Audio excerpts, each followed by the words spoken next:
Everyone, who have I got here? It seems like I've got some messages already. Hi Lauren, hi Stephen. So today I've got something very exciting to me. I got some new paints from Selah Paint Company, or Selah? I'm not sure how it's pronounced. Elijah is a friend. He hangs out in some of our streams. You might see him around. He's an absolutely amazing paint maker, and he's a student at OCADU. It's a really fantastic young man who makes these really cool paints. They're really, really well made. He pays a lot of attention to his formula, as well as like just really fantastic branding and attention to detail and packaging and stuff. It's just really nice to see. Local company. I'm also seeing that nice Arches pad. Yeah, so this is what I use. You'll see it's sitting on top of my cutter. So this is what I use to swatch on, to print my little swatch cards. So yeah, so Selah recently released a number of new colors. Cobalt Violet is one of their older paints, but also Manganese Blue. So these two are from the older selection, I believe, but Manganese Blue is new. Azo Green is new. So this is PB33, which is, of course, discontinued. No longer manufactured, this pigment. PG10. So this is similar to like a green gold, but it's brighter. Daniel Smith's green gold used to be made with this. Again, another discontinued pigment. Cobalt Evergreen is one of the older paints as well. As is Cadmium Lemon. So I did get a bunch of the paints from the older line, and Ultramarine Violet is also from the older line. Cobalt Sapphire is one of the new paints. And Elijah also sent me samples to go with my order. Cobalt Lavender and Zirconium Blue are also new introductions to the line. So I'm really, really excited to try these out. I'm putting together a all handmade paint collection in this tin. So these paints will be some of the first to go in, and then I'm also getting some other ones. I also already have a few others, so I will be filling up a tin with all handmade paints. New people. PG10, yes, that's right. Henri, hi Henri.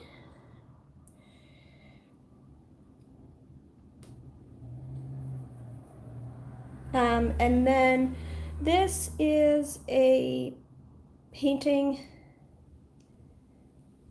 Live has been messed up? What do you mean?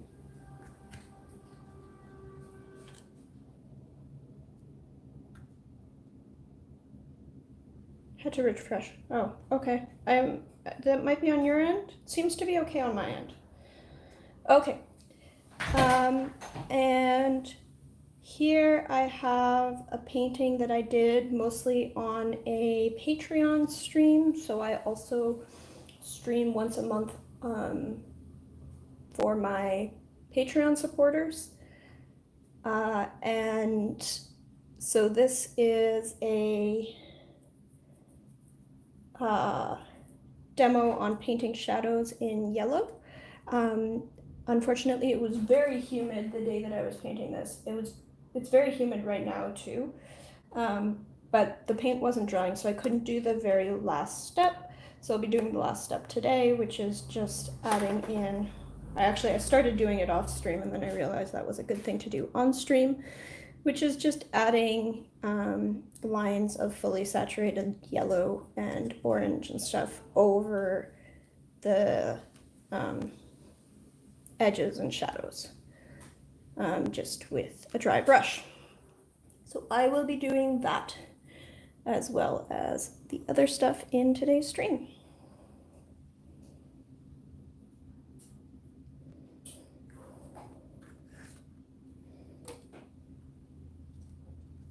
first. Yeah, so actually today I'm a little bit more on top of things, and I actually listed all of the links are in. So the link to the Selah Paint Company Etsy shop is listed in my video description, as is my link to Patreon and my link to Discord. Discord is a free chat platform. I have a server where all of my fans and fellow nerds come and chat about paint stuff and other natural science geekery. It's like a Friday live stream, only all week, sort of. Anyway, so I am going to clear these off and start making some swatch sheets.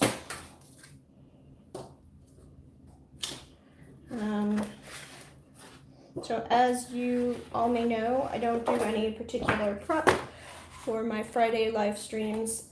My Patreon live streams, on the other hand, are something that I prepare ahead of time and have a plan and a curriculum. It's more of a lesson format. These ones, I just more or less just turn on a camera on whatever I feel like doing in my studio on a Friday. So they're, I mean, not a perfect representation, but they are a reasonable representation of what I would do just on a daily basis. Okay, what was the deal here? Right, so I do these at 2.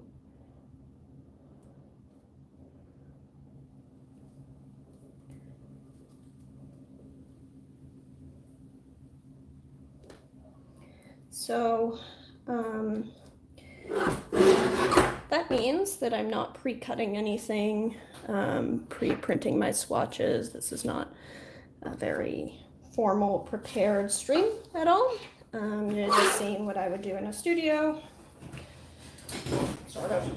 And this is definitely a thing that I have to do sometimes. So I'm just cutting myself little swatch cards, which I will then use a little stamping block to stamp with my swatch card information.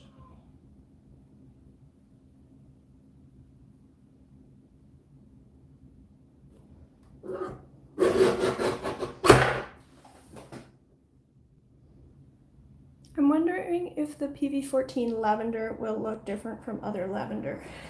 Yes, so I believe that he named it lavender to distinguish it from Cobalt Violet, but if you look at the swatch here, it's much darker than often what other brands sell as lavender is mixed pigment with white. So this is not mixed with white in any way.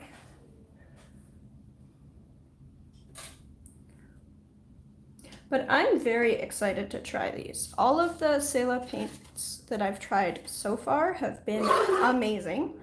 They're like just hands down some of the best paint I've ever tried, like every single one of them.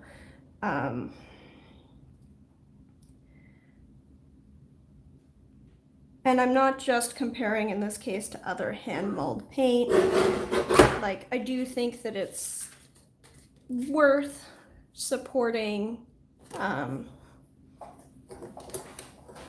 you know, handmade paint makers just as a small business thing, to support local, to try some rarer pigments. They do tend to be a little bit more expensive just because of the labor involved in mulling and individually wrapping pans, and without a serious investment of equipment, it's difficult to make paint in an affordable way. So Selah paints, as handmade paints go, are relatively reasonably priced. they're sold in Canadian dollars, which really helps people who are used to other currencies like American dollars or euros, because the Canadian dollar is less valuable. And they are sold for the Canadian market, so they're, you know, priced accordingly.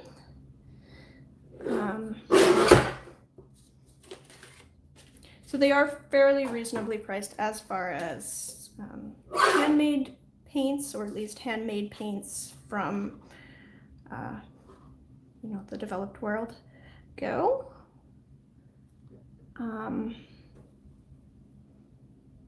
But they are still sort of pricey, but to be honest, they tend to be very worth it just in terms of paint behavior. They're all really, really beautifully made. Like, they re-wet beautifully, they spread nicely, like the formula, he's clearly put a lot of thought into it.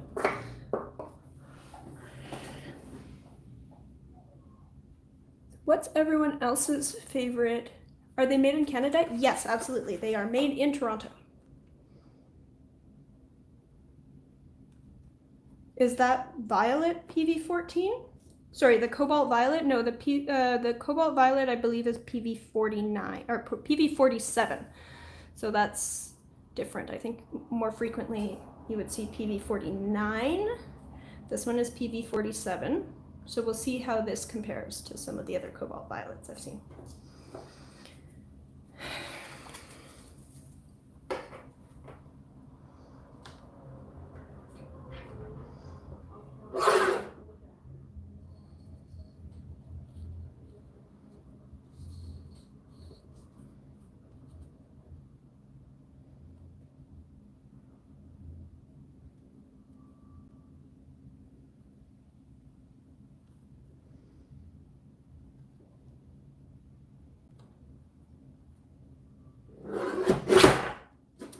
So then I make these little postcard almost sized cards, and I always use Arches hot press.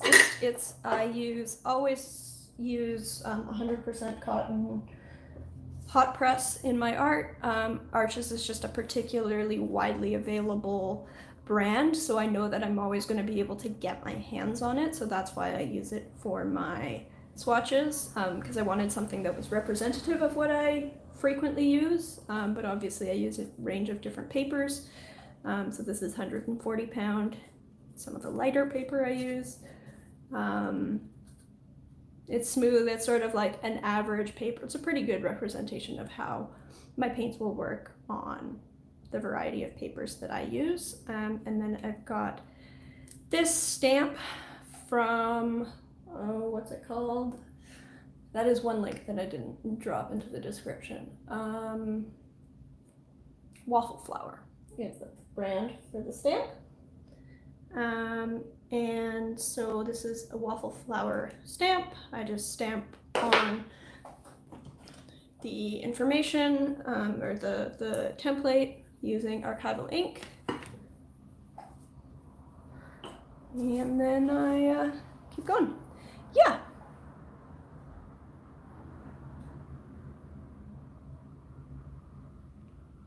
But yeah, Stephen, I think I did say earlier, but yes. So Selah paints are made in Toronto. So they're very, very, very local. And Elijah is like a super sweet human being who you can reach out to, and he'll like do his best to source pigments if you have suggestions for him. He'll make different formats. So on his shop, he just sells half pans, but I have purchased full pans from him, and he's just getting tubes now, so he will also be offering these paints in tubes. I'm not sure if he'll be listing them in his shop just yet, or whether it'll be a special order thing, but I'm really excited because one of the other pigments that he's going to be introducing is he got his hands on, this is from Roman Schmal, but this is PY181, which is an Azo yellow that's like much more on the warmer side. and quite nice and transparent. It's one of my favorite warm yellows, but it's only available from Roman Schmal right now in these full pan sizes. So if you want it in tubes, it's not available. And so Elijah said that he's going to be making it. He showed me some samples after I suggested the pigment. So that's the cool thing, where I recommended the pigment and he went and found it and is going to be making those. So I'm really excited about that. And then he got himself some tubes so that I can get some in tubes. So really, really, really awesome company. And Elijah, the guy who runs it, is like super young. I think he's like 19, maybe 20. Just started university last year, if I recall. So this is his side project, and it's really successful, and he is looking to go full-time and get more painting equipment and stuff once he graduates. So that's, yeah. Just one of these businesses that I'm just really thrilled to support. So I'm not being sponsored in any way. I did pay full price for these paints, which is something that I often can't really say, because usually I either have some kind of affiliate agreement, like with Jackson's, or sometimes I'm sent paint. So there's, you know, that this is one of the few cases where there's really, really nothing in it for me. If you go buy these paints. Which you totally should, because they are amazing.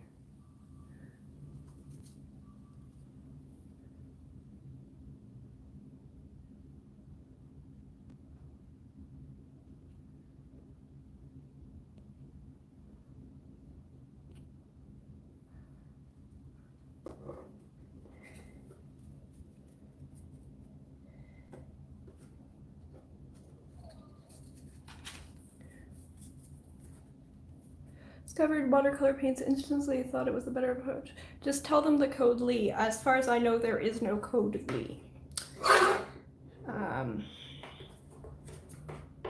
Certainly, I was not informed of a code Lee, and I paid full price.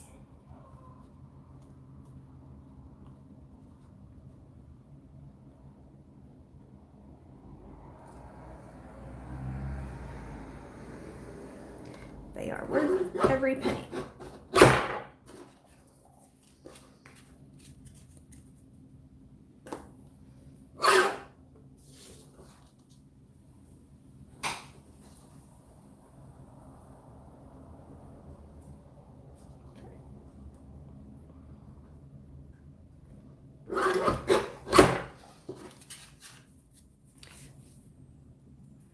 Wait, I thought you weren't streaming for some reason.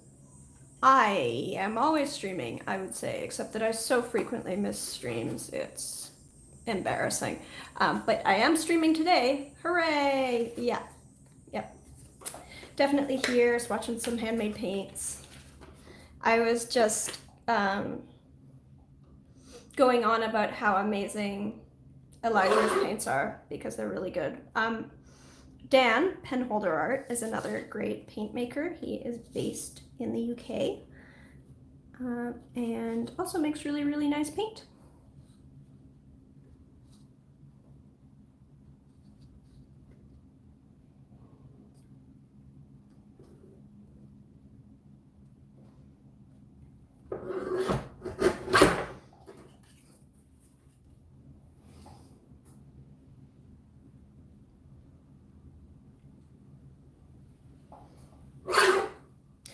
Dan also streams on YouTube on Sundays. His link is in the description for his channel, so you can go watch him if you need something to do on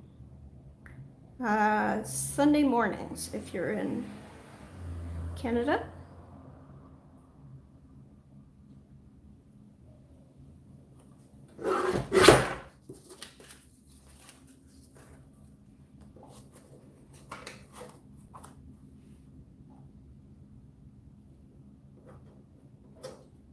No, stop. No, really go on.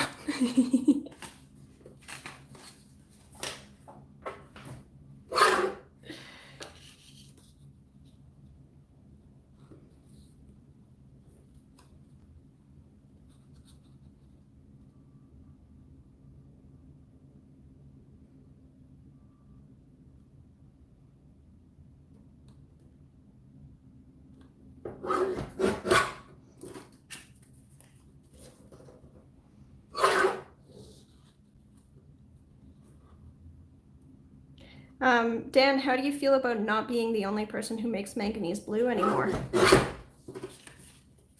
Because I have two things to show you. The first one is, here's a manganese blue pan that I didn't buy from Dan. And here is some actual manganese blue. And it's in a plastic bag. I'm gonna transfer it into like a more solid container, but I need to go outside with a respirator because this stuff is toxic. So it stays in its bag.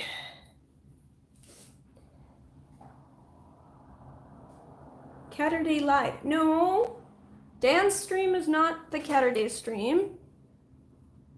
Currently knitting. Dan has no code Lee. Dan does not have a code Lee either, as far as I know. I have also, well, I was going to say that I've paid full price for all of Dan's paints, but that's not quite true. Because at one point, Dan shipped me a whole bunch of paint and didn't bother charging me. So even though I've intended to pay full price every time.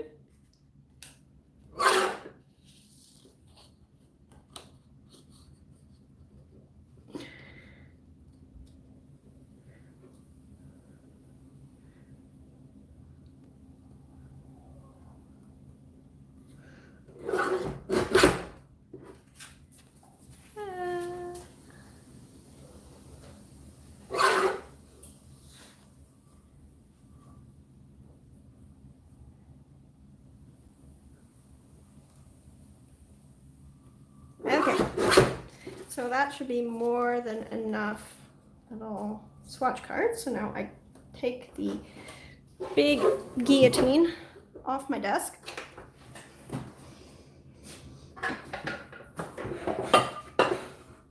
This was a ridiculous investment, which I adore.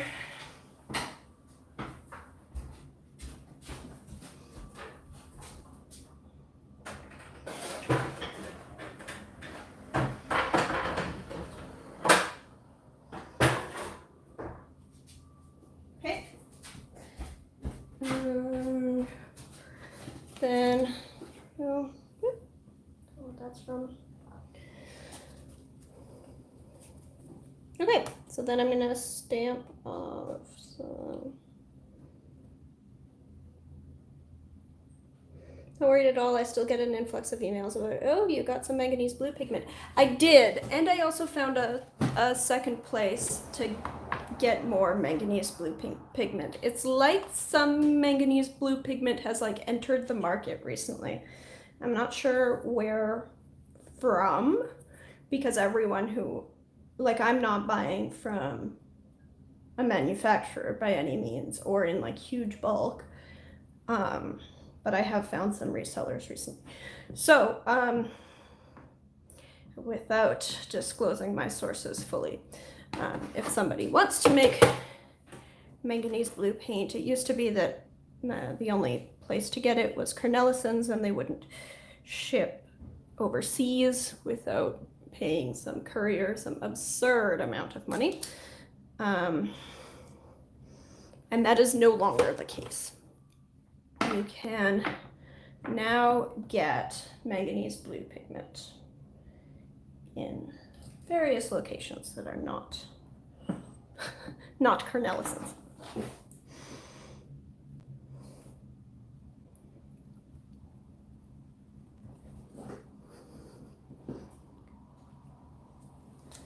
I believe that Sterling also got her hands on some manganese blue pigment, so I definitely won't be making any to sell. I wanted to have some pigments so that I could have some paint in formats other than half pans or the custom full pans that I got from Dan. Like it would be nice to be able to load it straight into a palette, for example. So I did, after waffling a great deal, because I didn't really want to deal with the toxicity of the stuff, I did decide to get some powder just to have. I do really like the shade of it, and it's the closest pigment to a true cyan.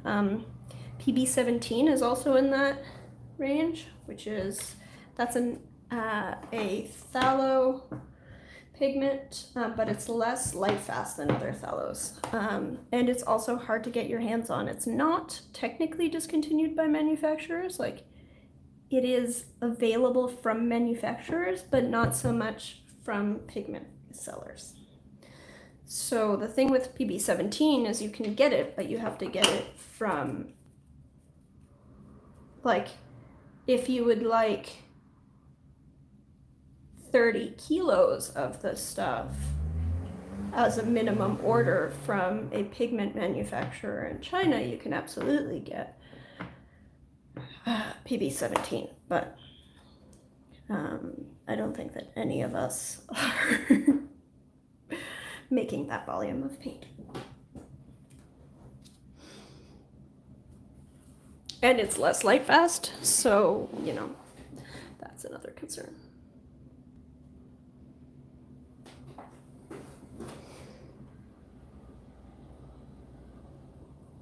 There's whatever chemist.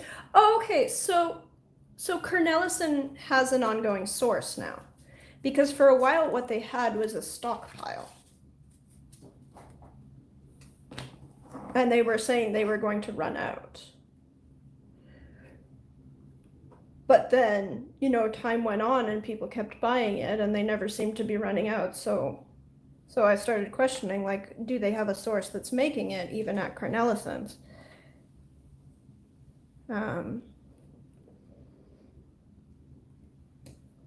Yeah, I'm not sure that I have a...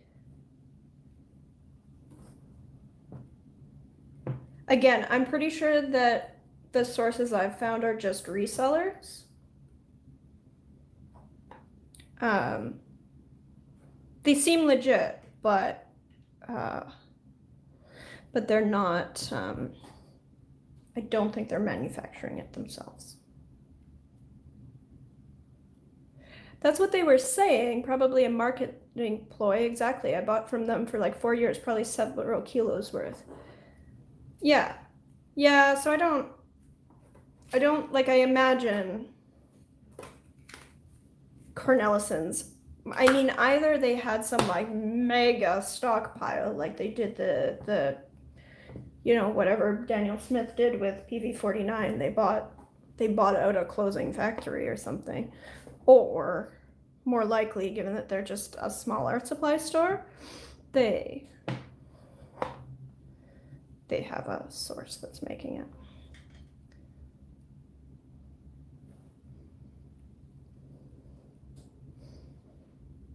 Yeah, there's a guy off eBay I get it from who said he came from a chemist in Germany. Cornellisons have confirmed it. Right, so I got some from a guy on eBay. Potentially the same guy, although I think there might be 2 or 3 guys on eBay. And then there's someone on Etsy as well who is selling larger quantities. So somebody's making the stuff, or, you know, reintroducing it into the market somehow. Because it kind of disappeared for a while and it seems to be coming back. I think the thing is, it's just much more expensive to get now because you're dealing with individual chemists who are making this stuff, versus it's out of large-scale manufacturing. 130 pounds for 200 grams? I did not pay that much, but I also didn't get 200 grams. I think I got like 20 grams. I don't know.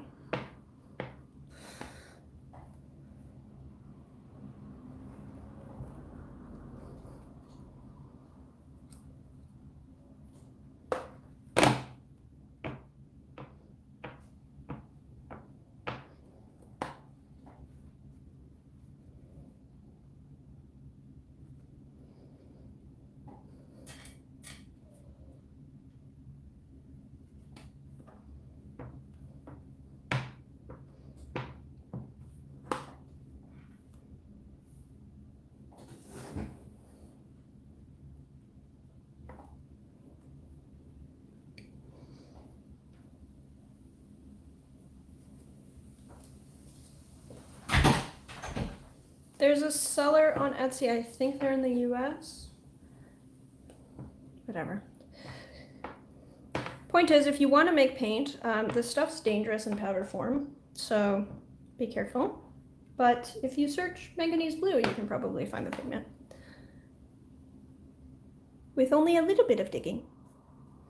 Might be the same guy. I've only seen one guy on eBay. Yeah, so I'd kind of tripped across it because I thought I'd found another source. Like I found a French pigment manufacturer that got like Facebook advertised to me. Pigment, or yeah, French pigment company. And they listed manganese blue, but their website didn't have the pigments on it.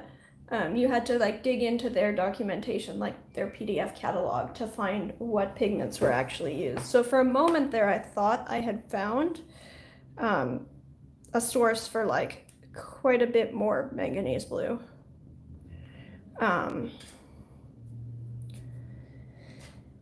It turned out that I hadn't, but then I did like a fairly cursory search and realized that, oh, you know, unlike the first time that I'd searched this, where it was like Cornelison or bust, suddenly there were options. So I got some on eBay.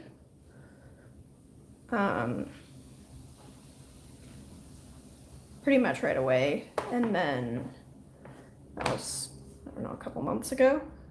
And since then I've gone through and like there seems to be more, not less, coming into the market.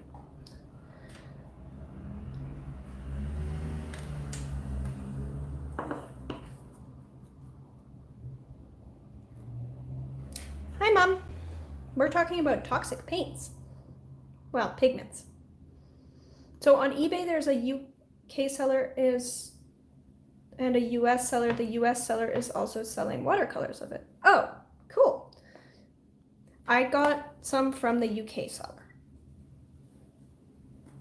on eBay, who I imagine is probably the same guy you're buying from, but I bought not the smallest quantity, but a smaller quantity, I assume, than what you get.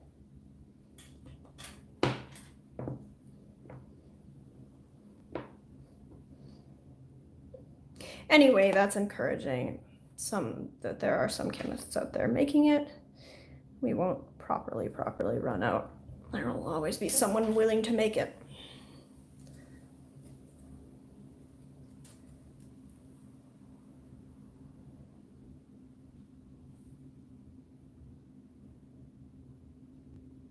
Same guy, which is good. At least you know it's legit and good. Awesome. Good to know.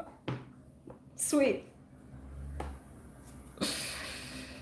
Yeah, right now it's just sitting in a plastic bag. I need to go transfer it into like a glass container or something so that it doesn't tear and I don't end up with a manganese blue problem on my hands. Okay, I think that's quite enough of these guys. I can print the rest of these later. So now I've got the swatch cards and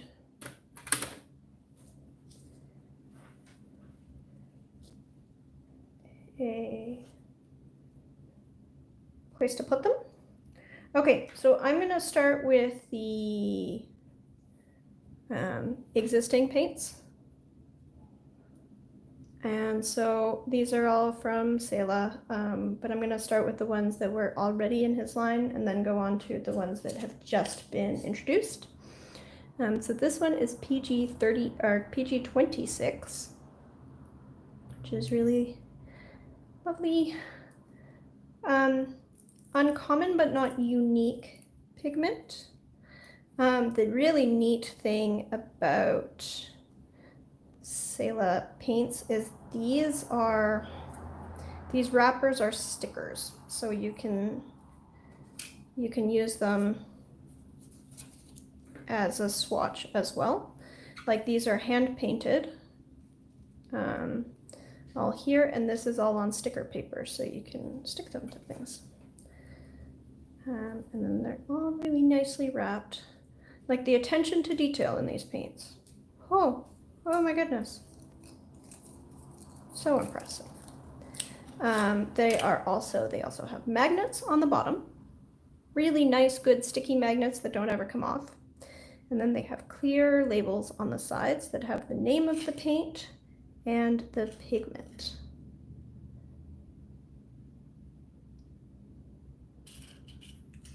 Strange that it came in a bag, mine came in pots. Well, I think I ordered much less than you. So I think that's that.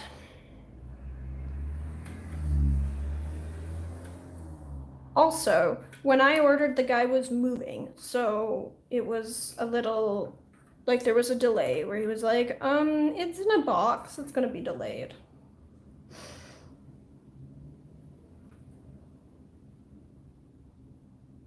Hi, how are you? Okay, so I'm gonna swatch this. Actually, I'm gonna learn from my mistakes. And I'm gonna swatch the Cadmium Lemon first, because if you swatch Cadmium Lemon at any other time, when your water isn't clean, you can end up with some really contaminated paint. So I'm gonna use this brush, which was also used on a yellow. I'm gonna clean it off. And then I'll get back to the green, just so that I'm not swatching green first.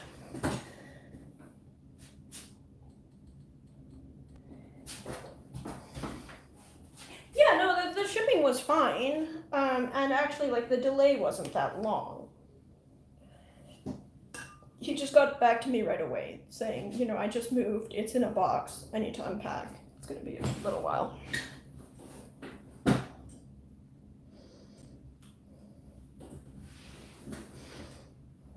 Okay, so here's Cadmium Lemon.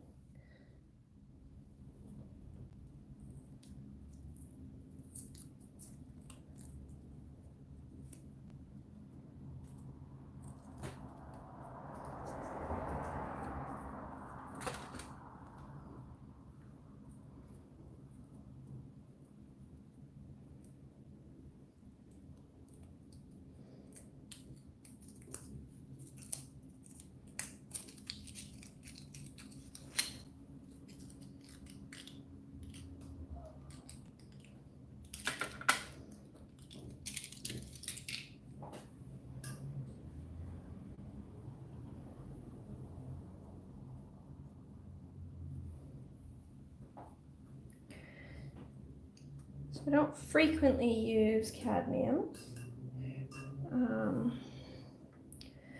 but in the lemon yellow category, I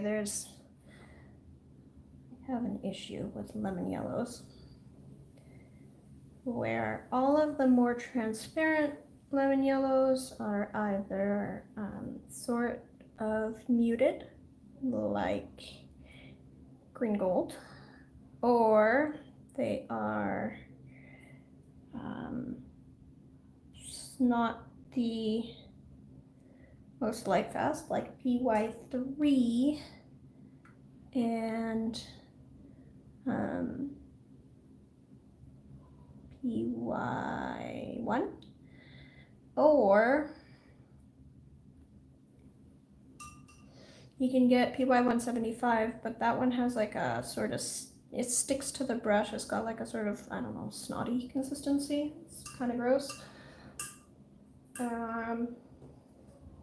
So I don't like using that.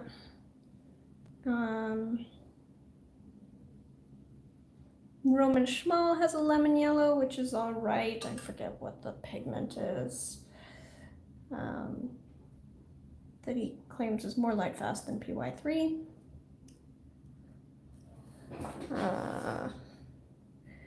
I think Kim Crick tested it and was not convinced that it was actually more light fast than PY3. But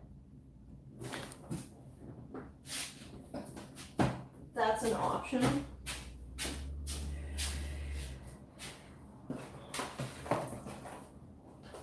Sorry, I need to find the pen I want to use.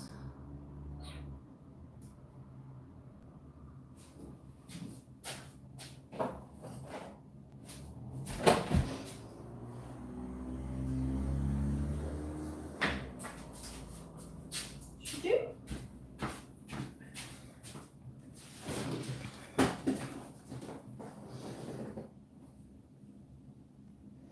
So this is Cadmium Lemon.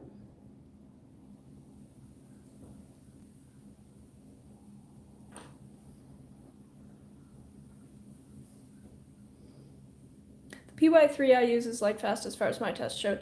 Yeah. So PY3 seems to vary. Or it's one of these things where it's actually relatively light fast, but somebody got some less good results at some point early on, and so nobody trusts it so much.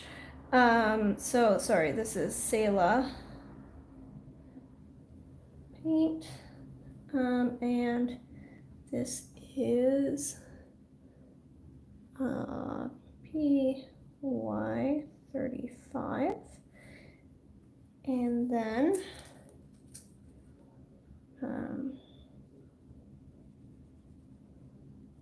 I don't like these printed, like the little symbols, the way they're printed. I find that the stars for light fastness are just like completely unhelpful to have there. Because what are you gonna do with it? Circle it? Like, I don't get it. Yeah, I don't think that. Right, so then that's that. Here, let's bring you a little closer just so that you can see my paints a little better as I go.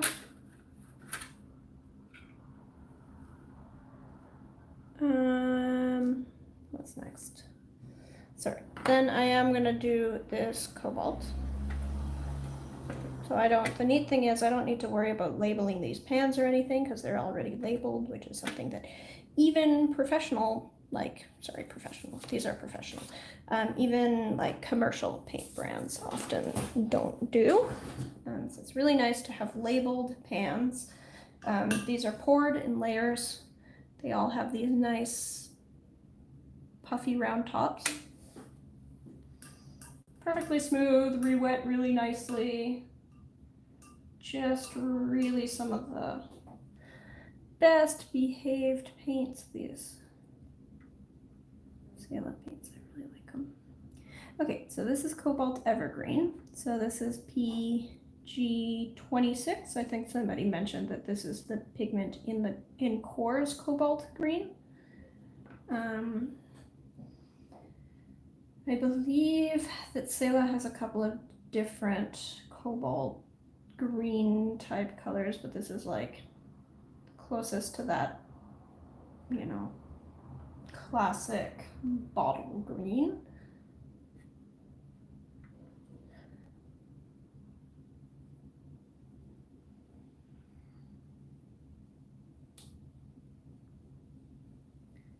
So again, this applied thickly is quite opaque.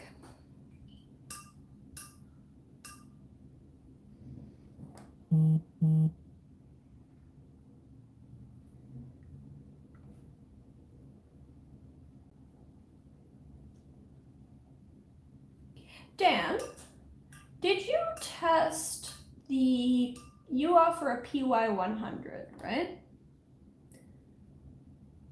Which is really, really, really pretty. Like, I've really enjoyed using it, but I was led to believe it was not white fast. Have you tested that?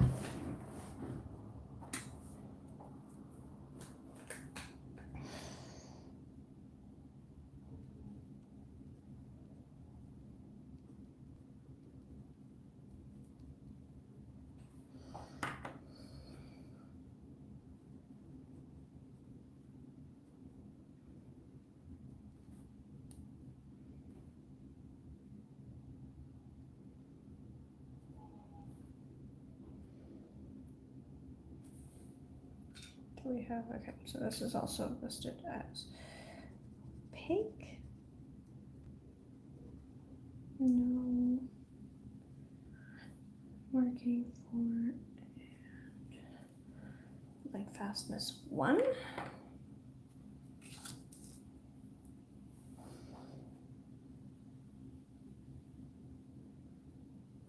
Yes, I do. I haven't tested it, but I'm fairly sure it's not permanent. I don't think it's, but it's not permanent. It's food coloring yellow. It's beautiful, but yeah, it does seem to be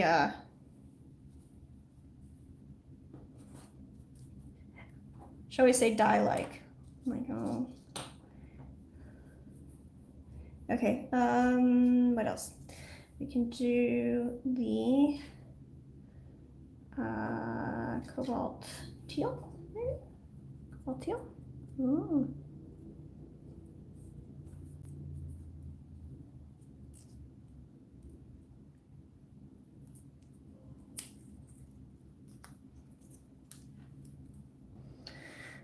So again, really nice type wrapping, and then these neat sticker packaging things. So I'll figure out what I'm going to do with these. I usually stick them in a sketchbook or something. I think that the stickers are really neat. Not seen another for it other than Cornellison, the PY100. It's kind of interesting when you find these sort of unique pigments that only one pigment manufacturer offers. Okay, so this is made with PB28. And so PB28 is an interesting one where, oh, sorry, PG26, PB28, Cobalt Teal. Cobalt Teal is made with either PB28 or PG50. And when I'd first tried it, I tried a couple of the PB28s and a couple of the PG50s. And I thought I preferred the PG50 version. It's greener. That might generally be true.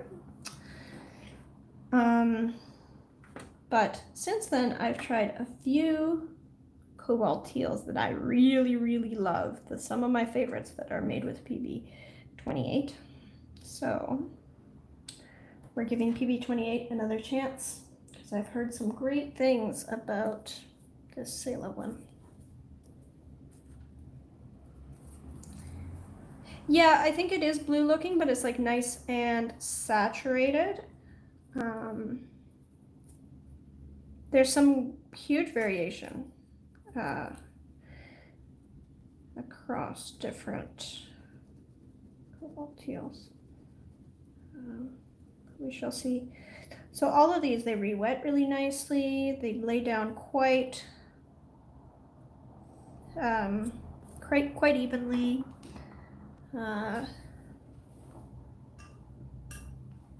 They're all like nicely set in the pans. It's all that you could ever wish for in a paint. I love these paints. The only downside, of course, is that they only come in half pans unless you special order. And, you know, per volume, it's a pretty expensive way to get paint. So, unfortunately, handmade paint makers are unlikely to ever fully replace the commercial options for me.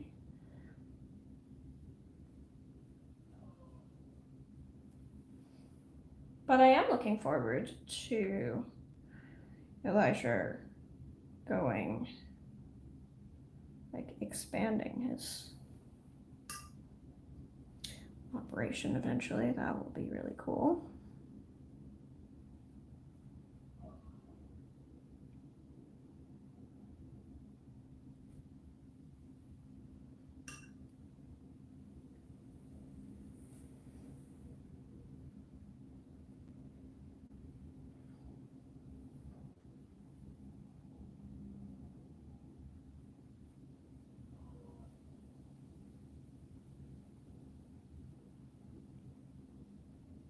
Cornelison's is almost neon. Is it? I like almost neon. That's interesting. Hey,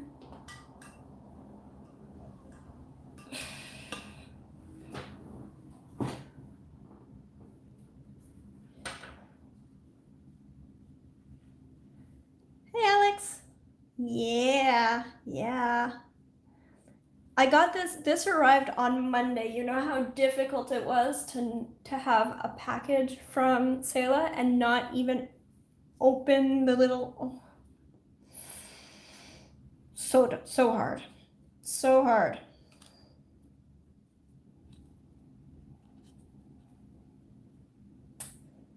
Okay. And then we have an ultramarine violet.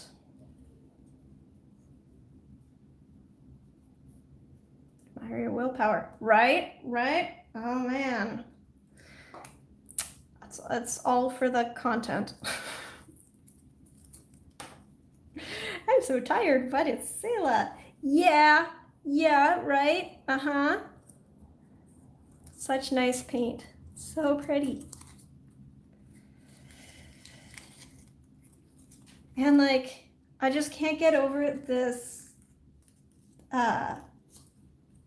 merchandising. Like, these are all so perfectly wrapped, the little sticker wrappers, the labeled pans, they're all, oh look, this one dried in the pan. So these are poured pans, and so obviously they shrink a little as they're poured, and sometimes they slide out, but so they dry quite solid. They're not sticky like some honey-based paints. He does use some honey, but not a lot. Perfect little pillow tops, right? Like, I have no idea how he does this. Guy's freaking magic. Dan, did you stream last weekend? I woke up, said you weren't.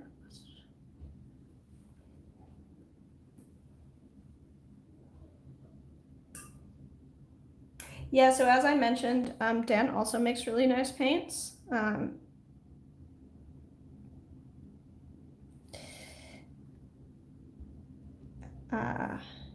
He's like one of the only other sources of Manganese Blue other than Selah now, who I will be swatching today. But I do also have some of Dan's Manganese Blue, so I can swatch that as well for comparison, for a showdown if you want. I'm kidding. I'm sure they're both lovely, and they're made with the same pigment, so.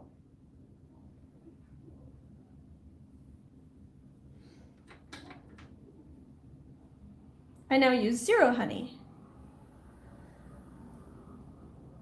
Interesting. Do you use another wetting agent? Because your paints used to be very high in honey. Like the first package, they've come a long way, because the first package I got from you, like, the paints were beautiful. They were just so sticky. They, like, I think I got them in the Canadian summer, and they arrived and they were soup.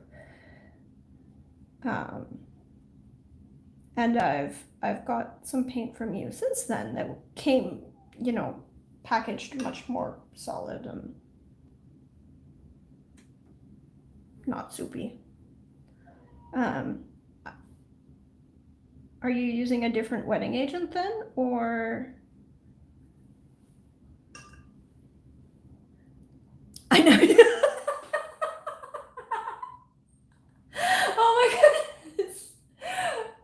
Dan, so I was joking about maple syrup based paints in like one of Ev's streams some time ago. Like, we gotta get some Canadian paints made with maple syrup, and I got some flack for it. Like, I don't know, Lee, I don't know about this maple syrup paint. I mean, like, I figured it should probably work. I'm glad to know it works. That's awesome, Dan. Manganese blue for breakfast. No, no, please no. Do not eat manganese blue for breakfast. It's a little bit safer in paint form. As I was mentioning, I got my hands on some pigment.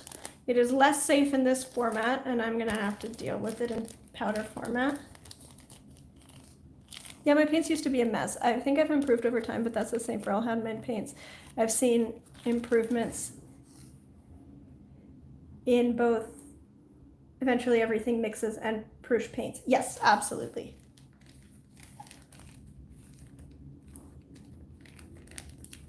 I don't know if he's joking. I assume that he is not joking about the maple syrup.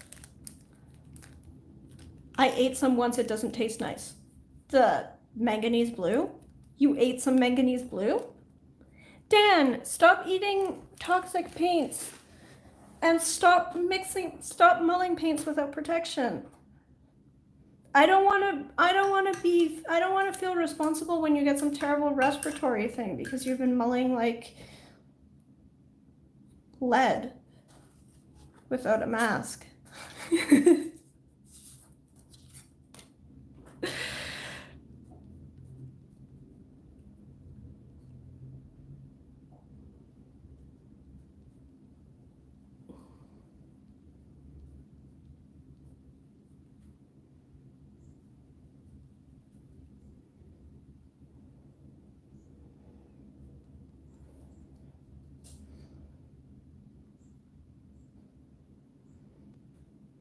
Oh, speaking of lead, I also got some interesting paints from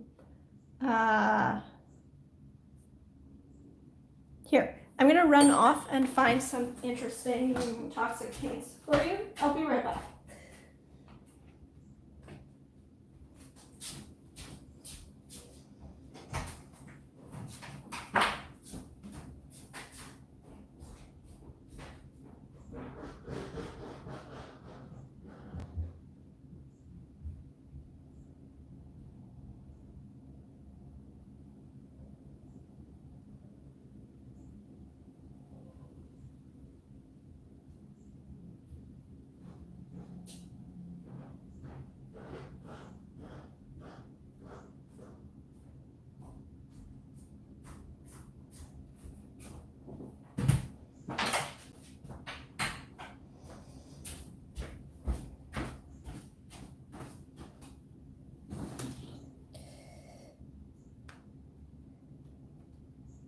Yeah, I got some on my paintbrush and didn't notice and put the brush handle in my mouth. In defense, it was only a tiny bit. Okay, fair enough. I have done similar things, which is why I tend to keep the more toxic pigments off my main palettes because I'm a hazard to myself.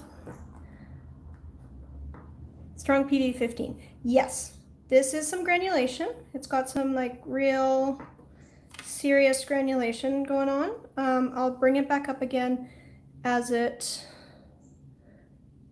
dries a little, but you can see it's like making some little spotty patterns.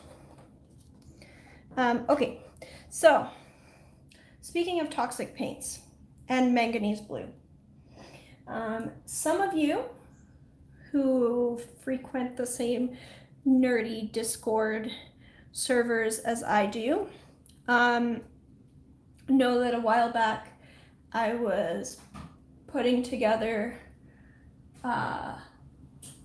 a color wheel palette. I mean, I'm still putting it together. I haven't poured it yet, but it's for videos. I've actually got it right beside me. In fact, right, I will clear this to tell the story better. One moment.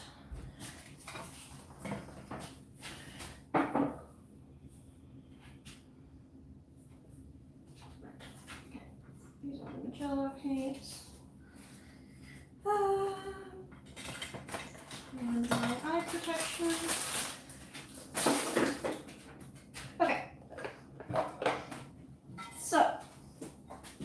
zoom out a little. But it was the manufacturing process that was polluting rather than the paint was toxic. It is both. Once it's in paint form, like it's an inhalation hazard, like most watercolor pigments that are toxic. Once it's in paint form, even if you eat it, it's probably not going to hurt you. When it's in powder form, though, it is very toxic, and the manufacturing process is horrifying. Again, like I wouldn't worry about it on the watercolor scale, but that's the main reason why it has been discontinued from commercial production is nobody wants to deal with the environmental effects. Okay, so I got this big ceramic color wheel palette that I opened up in a previous live stream. And I'm going to use it for some color theory videos. And I wanted the closest thing to a CMY triad that looked like a CMY triad in all mixes. So that meant switching which CMY I use because I don't use the closest to a CMY. I use something that's close enough and that suits other needs. I see that Amazon, yes, exactly. So this is the Amazon version. I got it from Amazon US. So it is cheaper, or at least it was when I bought it. It is cheaper to get this Meeden palette from Amazon US and have it shipped to Canada than it is to get it on Amazon.ca, which is one of the reasons why I got it on Amazon US. The other reason is that I have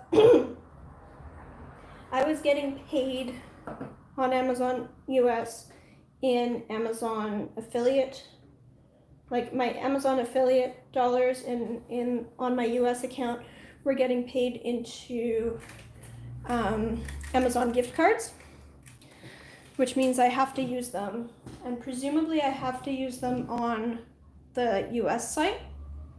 So yeah, so I had a whole bunch of money.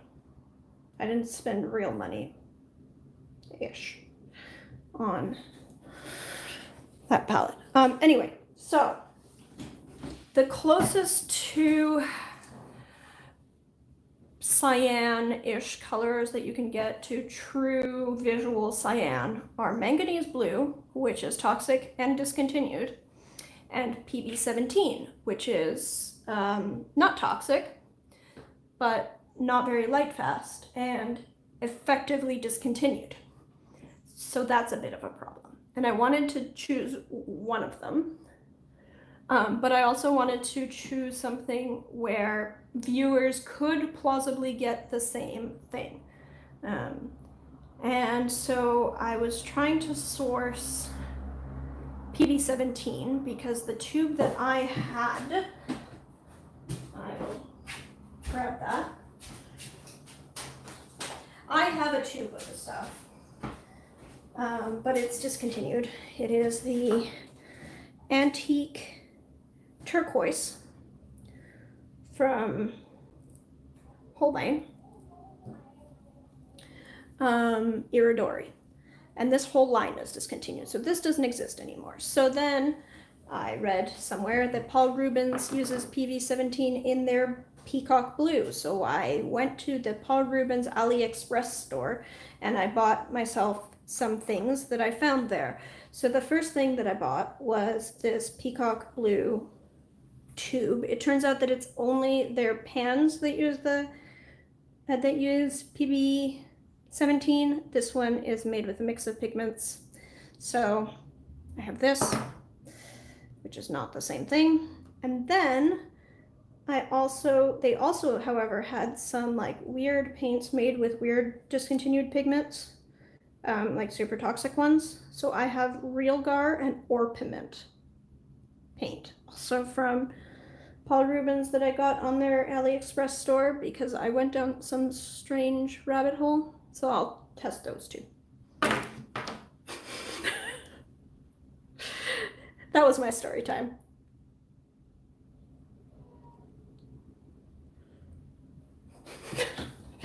Okay, let's bring this down a little. And I've made both of those. They aren't cheap pigments. They weren't cheap paints as far as, like, usually if you get Paul Rubens. So the thing about Paul Rubens is it is widely commercially available. You can get it. You're just more likely to get it. And it's difficult to get individual tubes of Paul Rubens unless you go find the actual company, and their only storefront seems to be AliExpress. You can get sets of Paul Rubens, and a lot of them do contain peacock blue. So if you get a set of Paul Rubens that contains peacock blue in a pan, you are getting PB7 or PB17. But yeah. Unfortunately, that's, you know, I don't really like that as a, here's where you can get this pigment, this paint option. It turns out right before this arrived at my house, I actually, Elijah, who runs Selah Paint Company, was looking at acquiring some PB17. I think he's got a source, so he will be introducing it. But he also found a small Canadian paint company that's like very strange and obscure and bizarre, but they sell PB17 at very reasonable prices in tubes of watercolor paint. So it's called Rockwell paint if you want to look it up, and it's, yeah. So that's where this weird rabbit hole led me. So I probably will use PB17 for that color wheel, and I'll just drop the Rockwell link for now. It's also, it turns out, it is available in gouache. So the other thing that you can do is get Holbein gouache, and they have two different colors that contain it. And I'll have to look up what they are. It's like True Blue and Peacock Blue or something. And so I will test using their gouache as watercolor once I get my hands on some of those. But I do have then some options for PB17 that are, you know, they're not dependent on independent paint makers' restocks. They're not, yeah, whatever. Oh. Hey, okay, sorry, let me just switch this. All right, cool, we're back. If anyone is still buffering at this point, now is the time to refresh.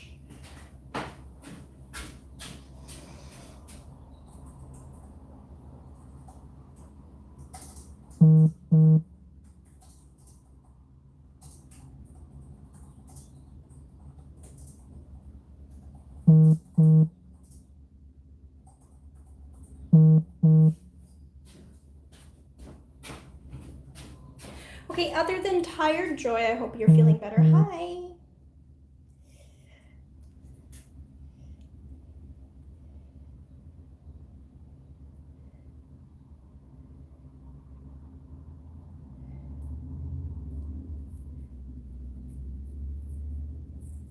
Cool, yeah. So here's the moment, no, sorry, I unwrapped the Manganese Blue and said, here's the moment we've all been waiting for, but I was wrong because that is not what I'm doing right now. Right now I'm showing you Cobalt Violet. This is PB47, which is another fairly rare pigment. I think I've seen it before in a commercial brand, but I couldn't tell you which brand uses this stuff.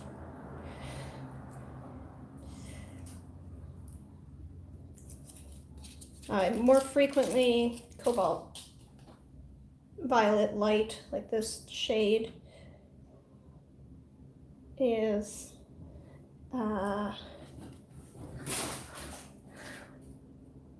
Cobalt Violet. More frequently, this shade is made with PV49. That's from Cornelison. So this is the interesting thing, is when you start looking up pigments and hanging around with paint makers, particularly when you start looking up pigments, you very quickly learn to figure out exactly where different handmade paint makers got their pigments, because there's only so many sources. So you learn to tell them apart. And once in a while there's something that's like really surprising, but most of the time, even with handmade paint makers, you know. And it's, you know, it's a kind of a, sorry, where did I put it?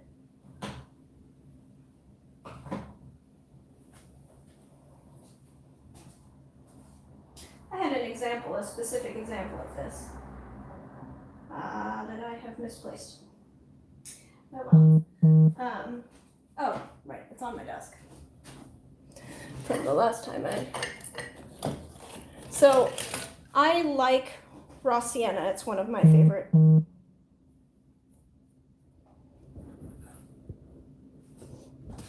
paints, or especially it was when I first started painting. And I have this idea of what raw sienna should look like, and most of the commercial sources don't match it.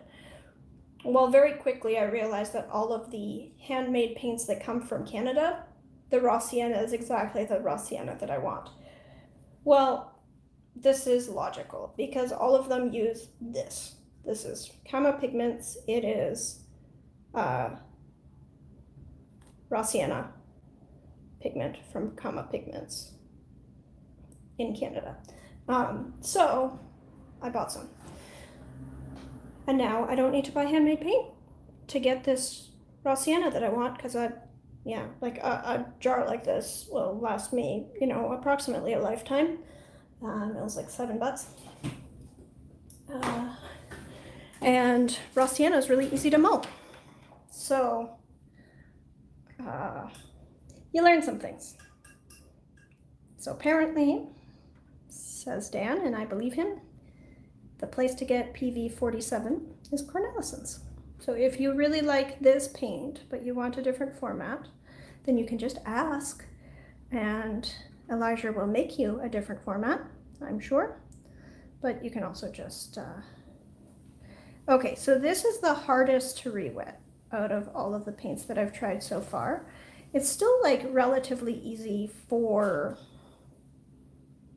Cobalt Violets, because Cobalt Violets tend to be pretty stubborn, they dry hard.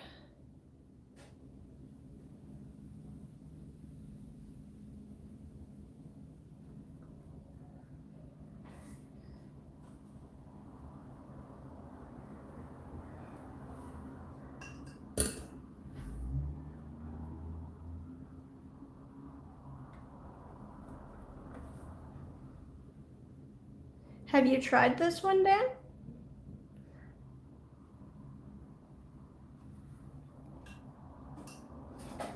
Dan's paints have always been really nice to re-wet as well. As we were discussing earlier, when he first started out, he had trouble with paints that were a little too goopy. More recently, his paints have been better behaved in the pan, but they've always been really, really nice to re-wet. I'm excited to try this new maple syrup formula. I was not aware. I don't think that I've got any of your new paints since the change. Because the most recent paints I got from you were those custom full pans of the Manganese Blue.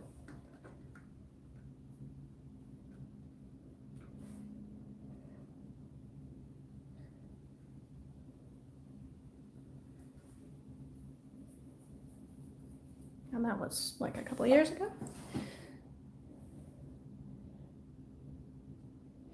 to make it a lot. I called it Cosmos. I first, oh, I think, yeah, I made it with maple syrup since last summer. Yeah, I don't think I've got paints from you since last summer. So I will have to watch your next release and get you some. Okay, well, I do really like this. It does take a little moment to re-wet, but once it gets going, it's pretty nice and easy to re-wet. I would love to try Dan's version of this. Dan's paints so usually re-wet quite easily and quite nicely. Okay, now the moment we've all been waiting for. Manganese Blue. I'm a little slow these days with paint. To be honest, like paint making, I'm so impressed by people who do it. It just, like, you know, mulling paint is interesting. I can see, I mean, I've done a little bit of mulling, and that's always enjoyable to try a new batch.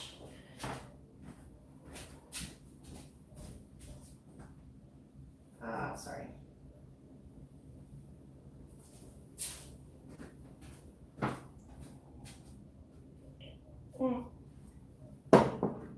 But I can't imagine, like, the work involved, the repetitive work involved with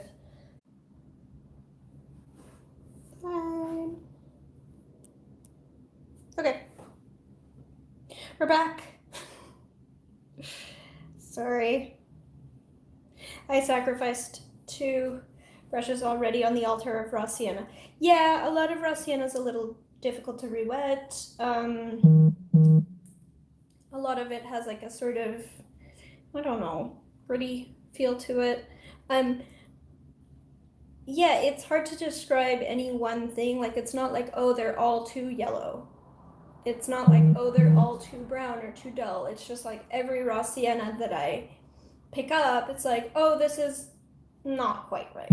Oh, this is not quite right. And then I tried a whole series of different handmade paints from Canada. Like, I tried Ev's paint, and I tried like Ev's raw sienna from Prush, and Selah Paint Company's raw sienna, and what's the last one? Stone Ground.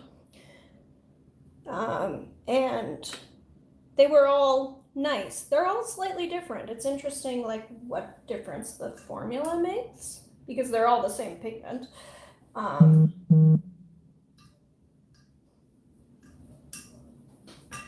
But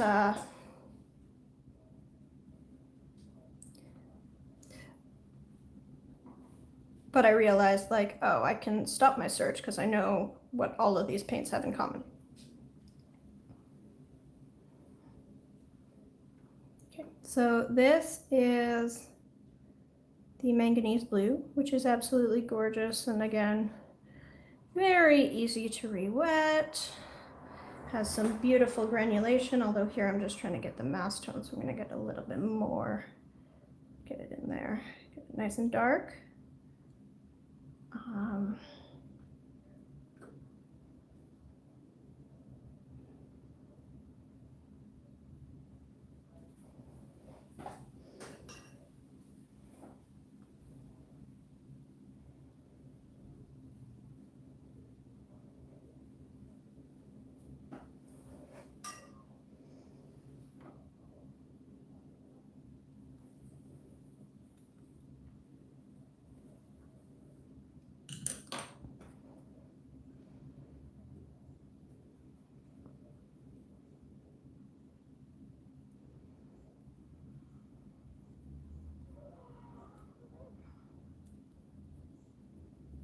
Yeah, they are beautiful, aren't they?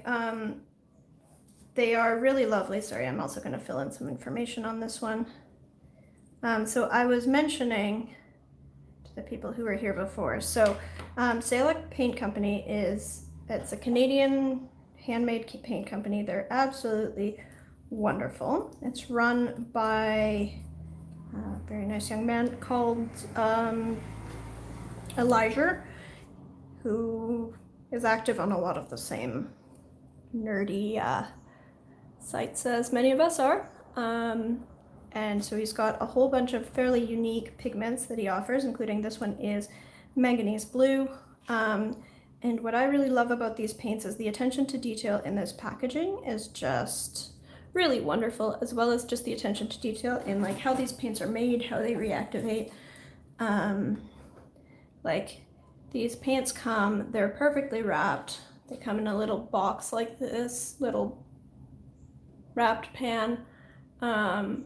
It's got all of the information on the side, so like the pigment information, transparency, light fastness. These are hand painted labels, painted with the paint itself, so they function as swatches as well. The labels then, they're on sticker paper, so you can unwrap this and use it to stick on your own paint. Sorry, you can use it to stick on your own, like on a sketchbook or in your swatches or something. If you don't want to make your own swatches, the pans are magnetic, so you can put them in any palette. They have the name of the paint and the pigment printed on the side. They always come like, in commercial paints, this is what I like about Schminke paints, is that they always unwrap really nicely, and have like perfectly nice level pans and no weird variation between pigments. They all re-wet really nicely and evenly. Selah's kind of like that. All of these paints re-wet really evenly. There's no like weird behaviors, no stickiness, no anything. They all come with these beautiful pillow tops where the top of the pan is filled just above the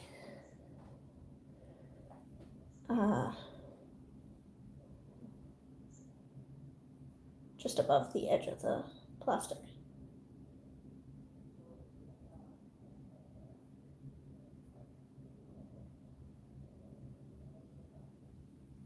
So that's the competition. Dan, I love your paints too. This isn't a contest. But yes, it is the competition a little.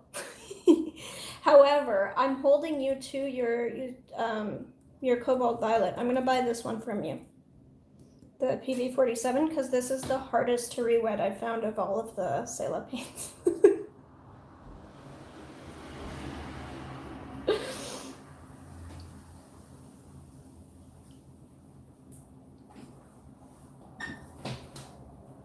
But no, seriously, it's not a competition. You offer a different range of colors.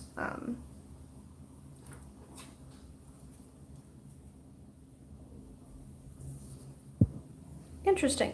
So a lot of companies will list Manganese Blue as transparent. I've never found it quite transparent. There's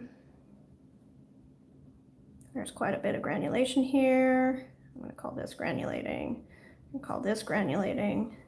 I don't think that the Selah packaging mentions granulation, but I will mark it on myself.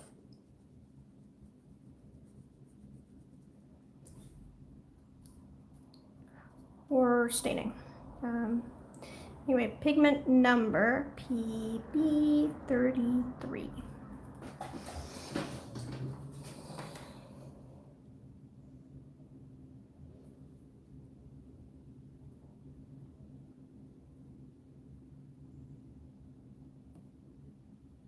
I tend to have a harder time re-wetting raw umber than raw sienna. Yeah, I think I think I'd share that experience. I just particularly like raw sienna.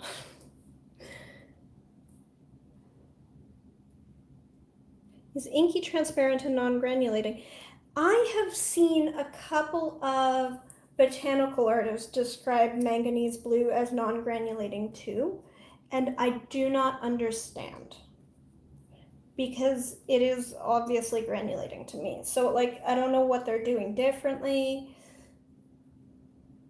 It is weird though, isn't it? Because it like, I mean, I'd say it's like more transparent than something like a cadmium or a cobalt, like the Cobalt Evergreen here. Especially as it dries, but it's like, it's definitely got, you know, some leftover color over there. Now we have Azo Green.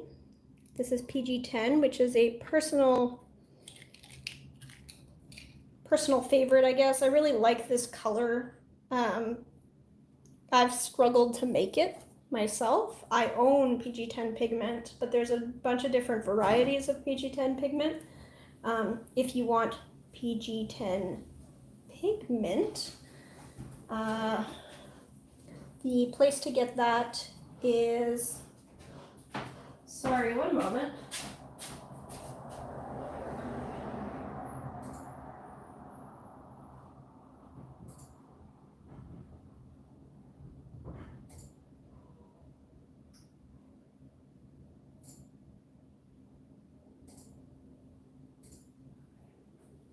That's not so bad. Sorry, I was looking over at my preview and it was very, very terrible quality.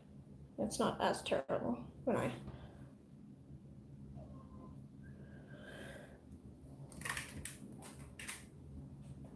Let's give us some more light.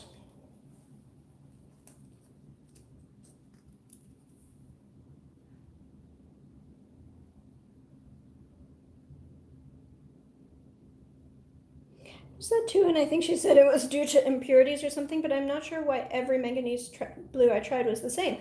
Yeah, and also, like, unless, when I hear botanical artists say that, it's like, unless you have a different source, but like, you know, they'll say that they're using like the old Winsor & Newton or whatever, like, but I've seen the old Winsor & Newton, it's not, whatever, I don't know.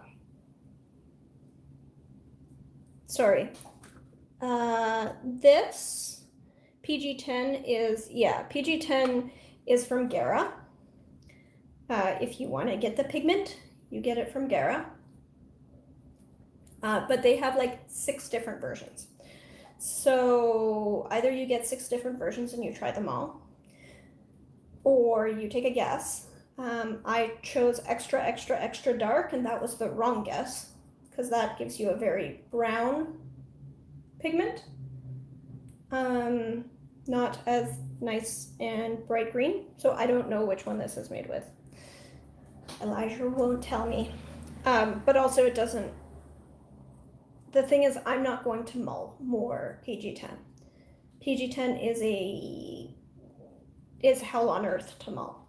It is super duper hydrophobic, tiny, tiny particles. You have to mull it for hours. My arms can't handle it. If you paint, yes, very dry, sometimes it won't granulate. That's what I think that's what the botanical artist said, is like, well, if you're dry brushing, but like, I feel like that's a bit of a cheat, because if you paint anything very, very dry, it's not going to granulate. Oh, shoot. I have an incoming call from St. Catherine's, which is going to be about a dog. Crap. I'll call them back later.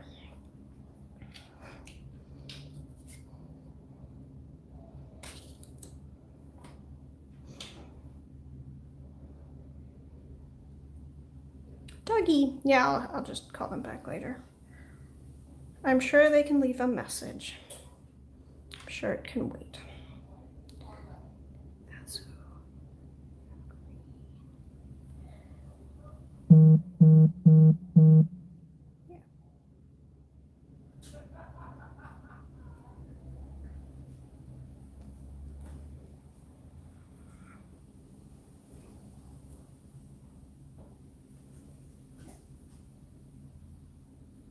How goes the search?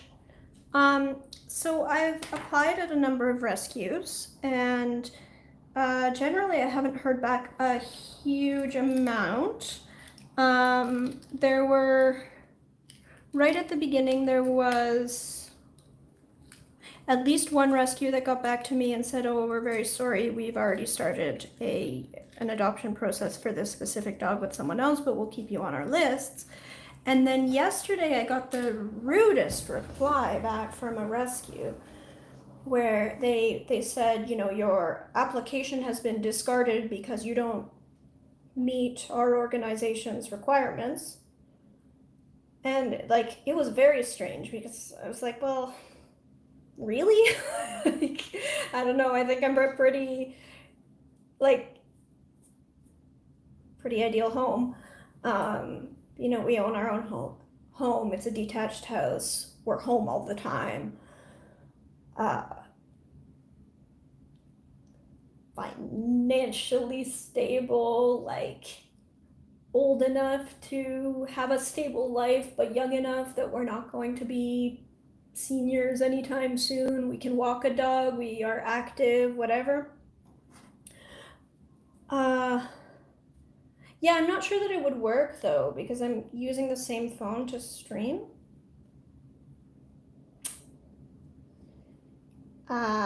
Anyway, so I sent them a message back being like, oh, well, of course, you know, you can reject someone for whatever reason, but I'd like to know what was wrong with my file, like what was wrong with my application so that I can correct it.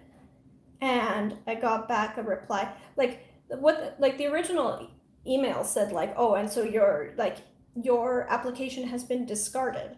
Like, it wasn't, you know, when you apply for a specific dog, and then yeah, you apply for a specific dog, and then if that dog doesn't work out, like generally they still hold your application on file, because a lot of the time, by the time they post an ad for a dog, especially if it's like a little puppy, they already have a home for that dog. They're just using that dog to attract new people to their list. So you apply for one dog and you get another dog a few weeks later, which makes sense. But they just said they discarded my application. So I sent them an email back being like, could you explain what's wrong so I can correct it? Like, I thought that I had a fairly solid application. And the response just said, well, reread the listing. So I reread the listing, and they did have something about a fenced yard, and I guess my yard is open on one side, but like, first of all, we could seal it if we cared to. I just don't think that's necessary for most dogs. Like, you walk them on a leash. You don't need to have a backyard that's sealed. You just walk them on a leash. It's not like, you know, most backyards, it's not like we live out in the country somewhere where people have an acreage. And even if they do, people don't fence their acreage. So like, most fenced backyards are going to be pretty small. So they don't really offer a dog a way to like really run out their energy anyway. It was all very strange. Anyway, so I won't be adopting from that place because, to be honest, I don't want to deal with that. So I could reapply for a different dog and specify my yard differently, I guess, but yeah. Anyway, it's fine. It's fine.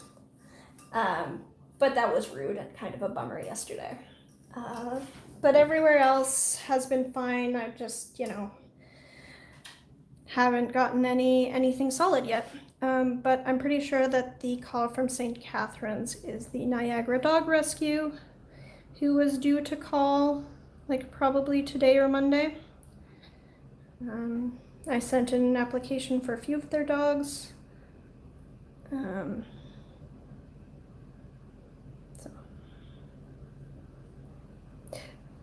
But I'll just call after the stream, it's fine.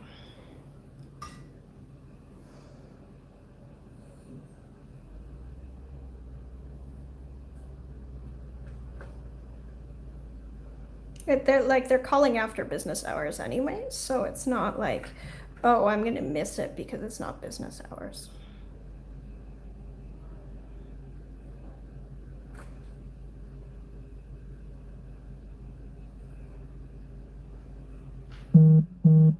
That is really pretty. I really like that. So this is a pigment, so whereas with raw sienna, I'm happy to just make my own because it's easy to mull. There are paints that I have no intention of ever making my own. So manganese blue, although I do have some manganese blue pigment now, I would prefer to buy it because it's toxic and I don't want to deal with that. It's much greener than PY 129.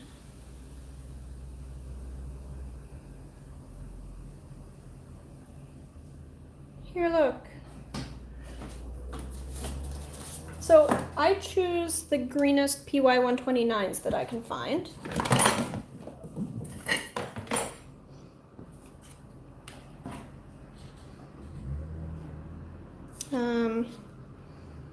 Here, if I take this one and I use the back of it, get you a larger sample.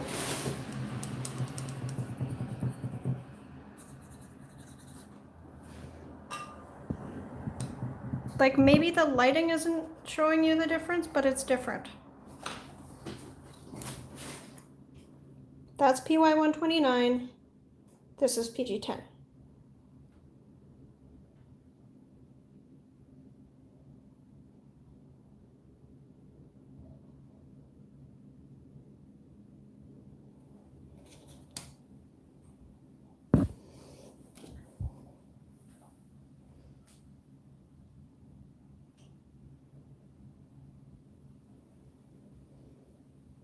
Yeah, PG10 is more lemony. It's like more of a green rather than more of a rather than like a brownish color.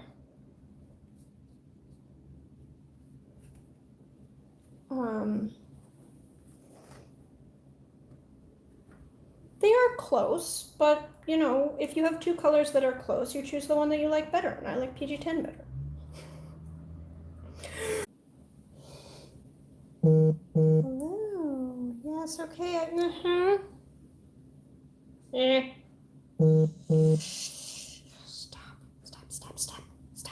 Stop thing. Okay, here we go. I know it sounds strange, but both PY 150 and 129 are too transparent for me. I think that's actually a common feeling. Transparent yellows are tricky because transparent yellow is like dark yellow reads brown to everyone. So if you have a very transparent yellow, you're bound to see some brown. So a lot of people prefer their main yellow to be something that's a little less transparent. And yeah, I mean, not for me, not in my own work, but certainly for my mixing palette, I will be choosing a slightly less transparent yellow, just because of things like the color shift, where people tend to read PY 150 as brown and therefore assume that it is more on the warm side, where even the warmest versions of PY 150 still mix on the greenish side. Like if you do a mixing chart with greens as with blues as well as with oranges, you'll notice that the mixing range of PY 150 and the mixing range of PY 129 are shockingly similar. Is your phone in a case? No, it's not currently in a case. I've pulled it out of its case.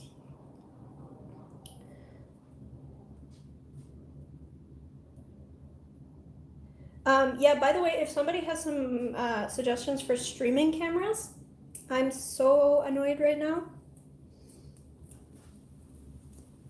I will pay myself out of this problem if there's a solution that somebody can suggest.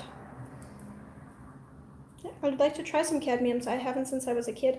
I really didn't have any cadmiums in my collection. I just added some just now, just because sometimes students will come in with cadmiums and it's like, I really don't know much about them because I don't have them, so like I've had no way of really using them. You're on TV. On your TV? I recommend a Logitech. Oof, I'm sorry.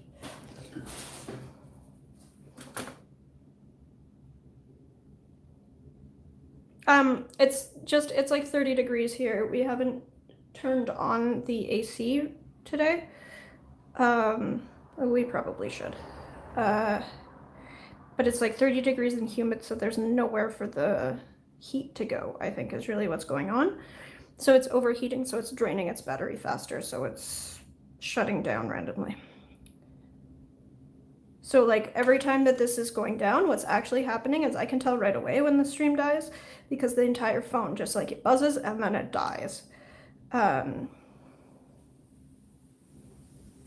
And it served me well to be able to just stream with my phone for as long as I have, but this phone is now going on 3 years old. No, I think it is 3 years old now. 2 years old? Whatever. Old enough. 3 years old.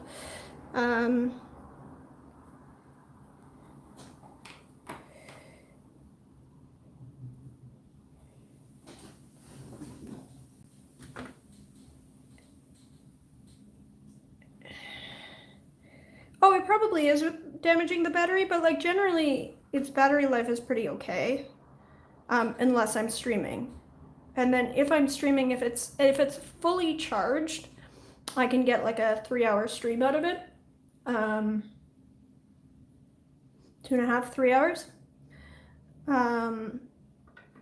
But if it's not fully charged, which it was not today, then I plug it in. And so like I'm plugged in right now, but it's still dying. So that's what's going on.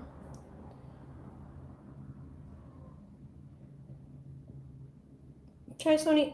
Okay. All right. Can everyone making these recommendations repeat them to me in Discord, because I'm not going to remember what was said in here, but this sounds like there's people who know what they're talking about. And I'm willing to spend some money on a streaming setup. I do have a decent mirrorless camera. It doesn't hook directly up to, like I would need to get some kind of conversion for it. The other thing about my camera is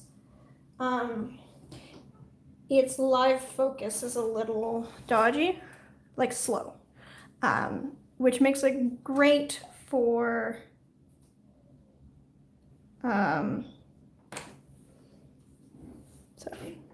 which makes it quite great for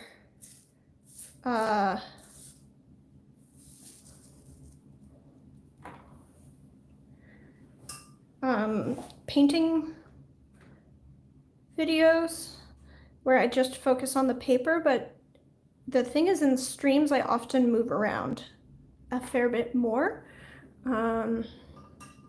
So the fact that the phone can keep up with changes in focus a little better does make it a little bit more pleasant for that, because I don't need to edit that out where it just like takes forever to refocus.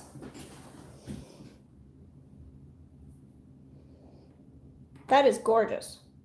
Loving that Cobalt Sapphire. I got some like greenish stuff in it over here. So let me just touch that area up. But oh boy, that's really pretty. Okay. So that's the Cobalt Sapphire, which is, again, it's listed as fully. I also want to try genuine smalt, and I've found a source for genuine smalt that's milled fairly coarse and has extra cobalt in it. So genuine smalt is a pigment it's powdered cobalt glass. And I collect cobalt glass. Like I've got a collection of mostly dishware, but then these apothecary bottles. So I've got all sorts of cobalt glass. It shows up sometimes in my videos. But I really like this color, but like paint never quite matches it. PB74, yeah. Yeah, really gorgeous. And like this is some of the strongest cobalts I've ever seen. I'm planning to set up my Sony A6400. I can try tomorrow and share the process if you are interested. I would love it. Yes, please. Please share that. Okay, next I have these two. So I have Cobalt Lavender. Denim Blue on steroids. Yeah, it's like, it's like halfway between ultramarine and like a PB60, I would say, where it's like, it's got some of that granulation, it's got some of that like brightness from the ultramarine, but it's also like really deep and dark and rich. Yeah, I really like that. New favorite blue here. Okay, next we're gonna try Zirconium Blue. So this is a, Dan, is everyone getting this one from the Zirconium Blue? Is this a Kramer thing? That's where I found it. Are there other sources for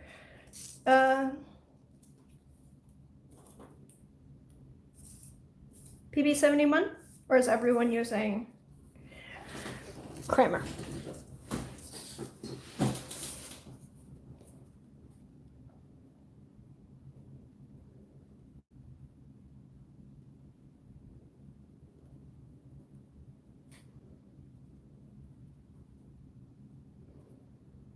Yep, Kramer, okay. Yeah, so again, this is one of those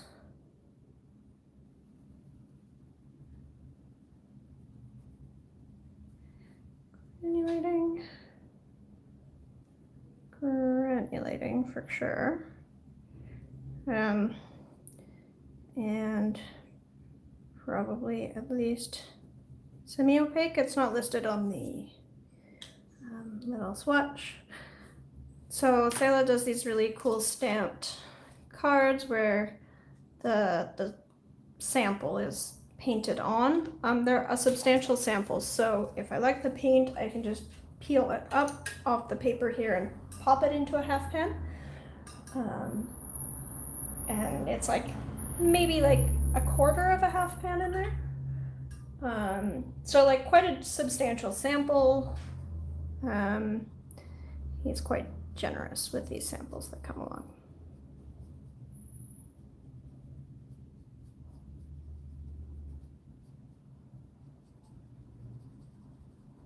Okay, so yeah, so then here we have so this is like a cerulean tone, but it doesn't contain cobalt, so it doesn't have the same toxicity.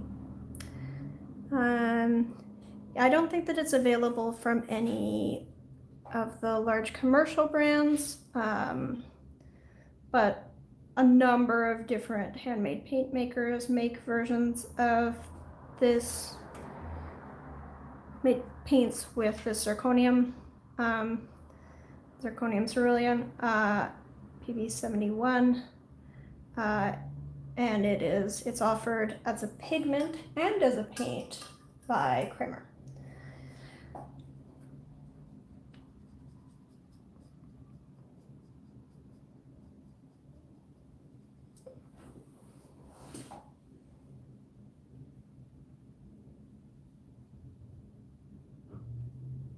So it does, this one does have a little bit of a drag to it, like it's not dispersing. I have tried some other versions. I think I've tried Dan's, maybe. I've definitely tried Otto's version back when Otto made paint. And other versions I've tried of this disperse a little better. So here you go. I'm not being a fangirl. These paints are like overall really, really, really awesome. But some of them, you know, you're never gonna get perfect behavior in every paint from every brand, from any brand rather. Okay, here we go.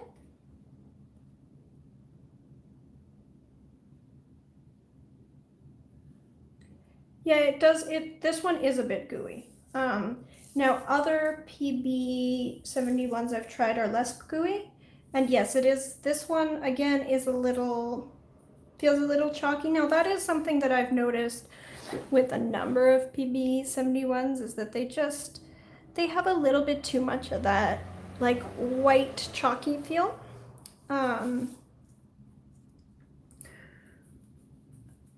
Although there is some variation, which again is surprising because everyone's getting their pigments from the same place. But Otto's paint is a lot less, has a lot less of that feel. So there you go.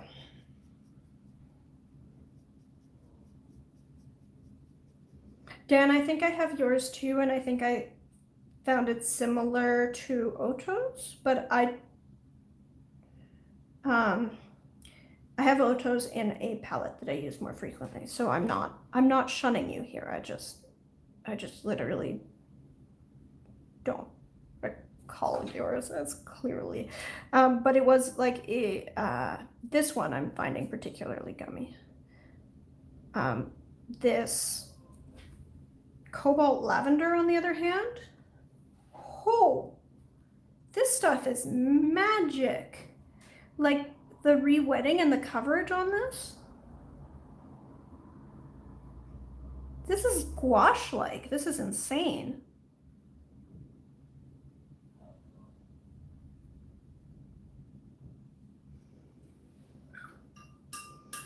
Like barely re-wet it, and it flows nicely, but it's going to have some really interesting granulation. So that's the Cobalt Lavender. It's really, really pretty.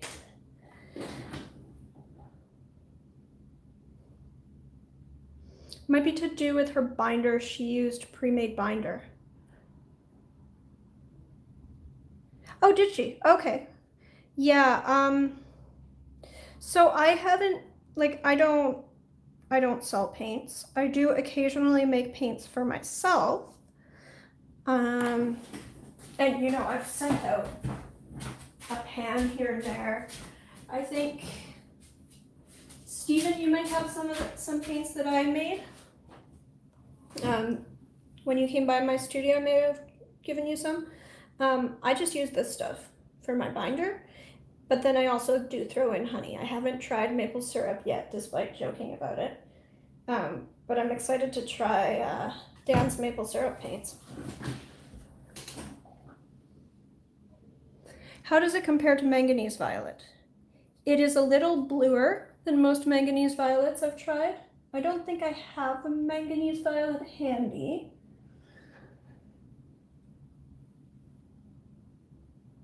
It's a little bluer.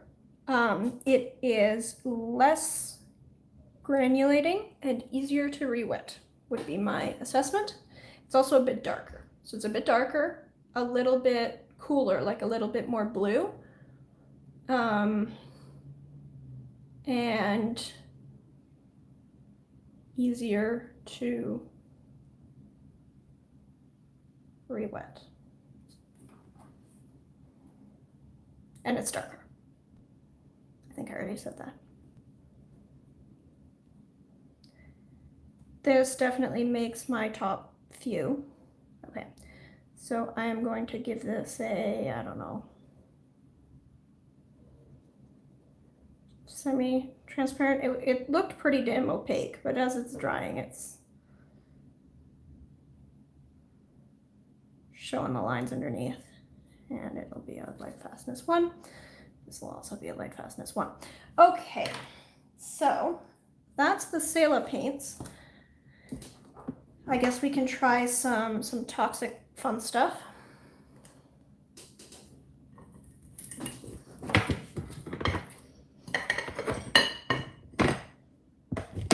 I'm going to just put these in the middle row for now. I'm getting a set of paints from Sterling. I've got some paints from a few other places, and I'm going to put together a big palette of all just half pans of gold ochre, a homemade paint. Yeah. Yes, I believe that was one of the paints that I made myself. That I gave you a gold ochre that I've made. So I do sometimes mull my own paints, mostly like earth colors and like fairly easy to mull things, just for fun. But I don't make paints to sell because the packaging and fulfillment would kill me.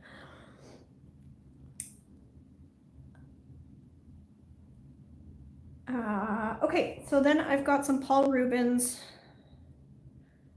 Realgar and or Piment, which are highly toxic, highly expensive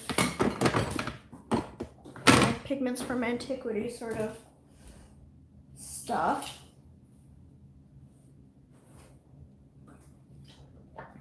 So I will get some of these. Wait.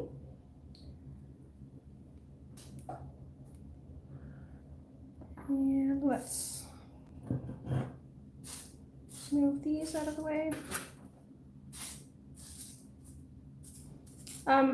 I also do a lifting stripe on these once I'm done.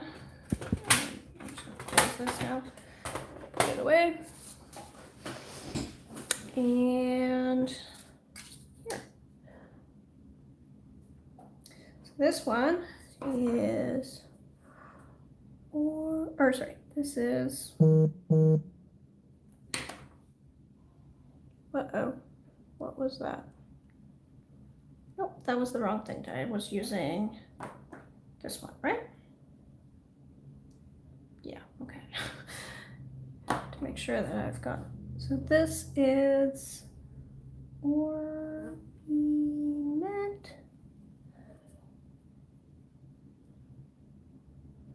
By Paul Rubens. It is, are there any? Okay, so the pigment number does have a pigment, an assigned pigment number. That's fun. PY39.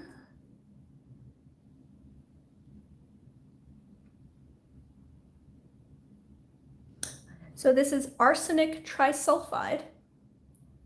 Do not eat. You don't want to eat arsenic. Don't eat it. Don't do it. Don't eat it.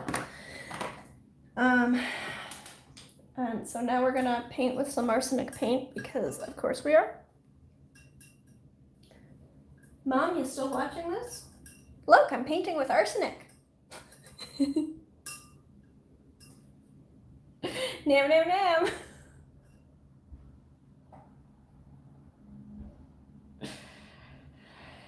And let's see what this looks like.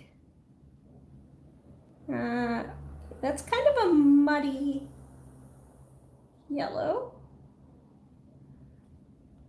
Okay, well, I can see why this pigment is discontinued. It tastes good though. Dan, stop eating the poisonous paints. Maple syrup on arsenic is not a good breakfast food.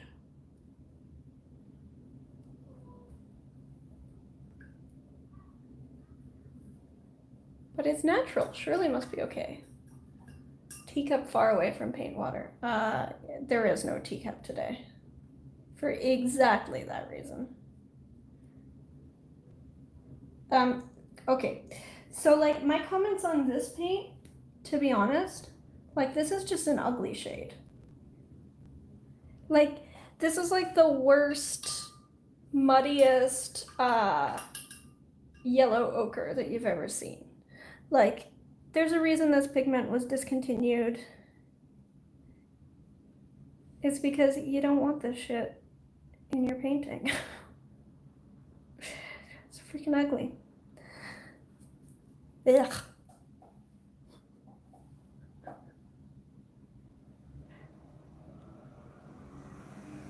I don't want to hear about the arsenic. Well, don't worry, I don't like the arsenic. I can send it to you. Would you like some arsenic?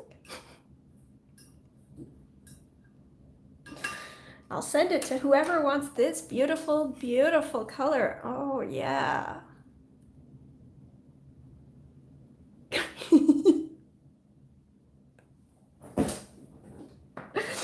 Okay, so now we've stopped talking about arsenic. Now we're going to talk about, well, really we're still going to be talking about arsenic because this one is arsenic trisulfide. Also, are they the same? So Realgar and Piment are the same pigment? That's neat. So now I have two PY39s. Maybe that yellow went off. I don't know. This one is Realgar. I mean, I think that they're supposed to be fairly stable color-wise, so I think that is just, you know, that's what was available at one point, and so that's how we made certain yellows. It's pretty ugly though. Like, aside from being very toxic, it's semi-opaque, kind of milky. It's yellow, but it's not really yellow. It's sort of muddy and greenish and muted, like baby puke or baby poop.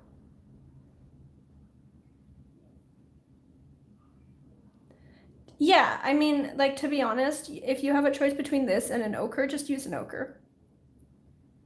Like, first of all, the ochre is probably a nicer color to begin with, but also it's not toxic, it's cheap. Just use an ochre. Here we have Realgar.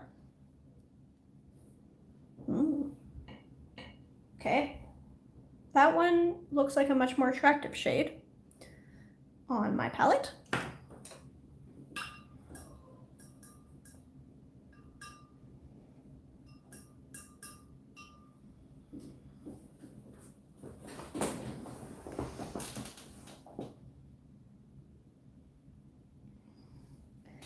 And in mass tone, it is, sorry, also much more attractive.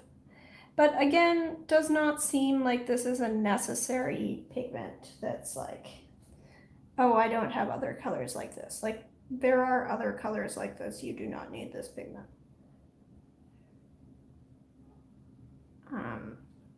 You don't need something made with arsenic to get a color like this. Like, there are things like the Manganese Blue, like there's genuinely not another pigment that's the same shade of blue. And what's more, that particular shade of blue is cyan, which is like our visual primary. So, you know, that's a little bit, there's a little more justification for seeking out Manganese Blue, I would say. Whereas with this, if you want this shade, just go get yourself some PY110 and you'll have like an overall nicer version of this.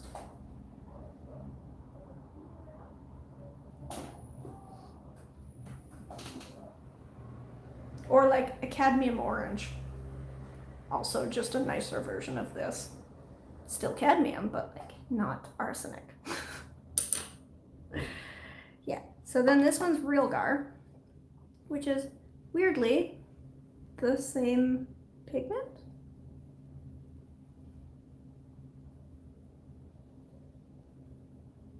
Can someone double check that for me, like that they didn't just misprint something? That Piment and Realgar are actually the same pigment?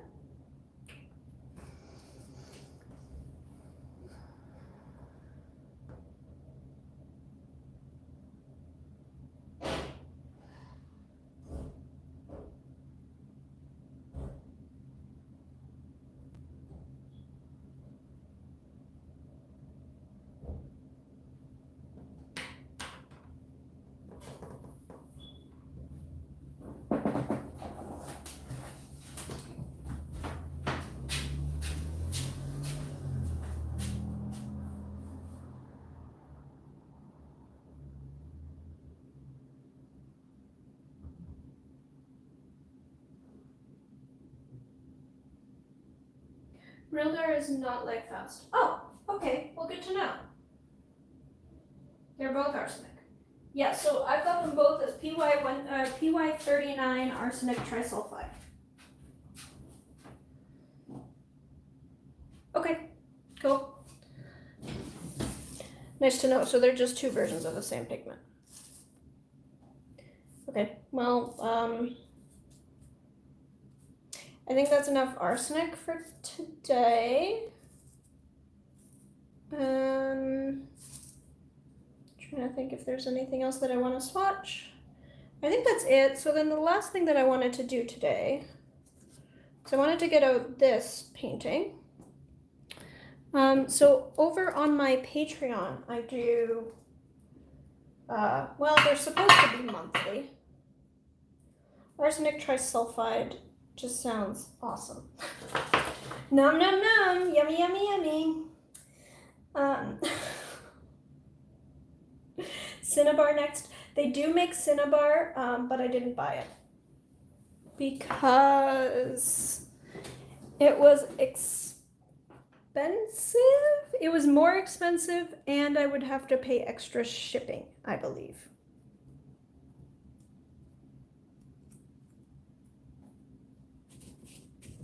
So alas, you don't get to see me paint out Cinnabar.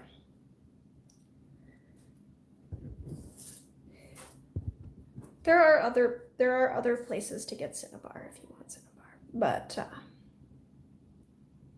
I've been eyeing it up. The Paul Rubens one or just Cinnabar pigment?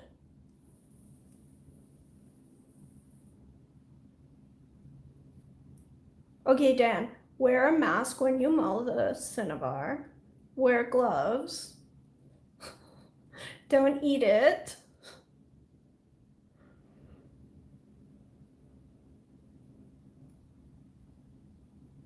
Okay, so the last thing that I wanted to do, Cinnabar, right.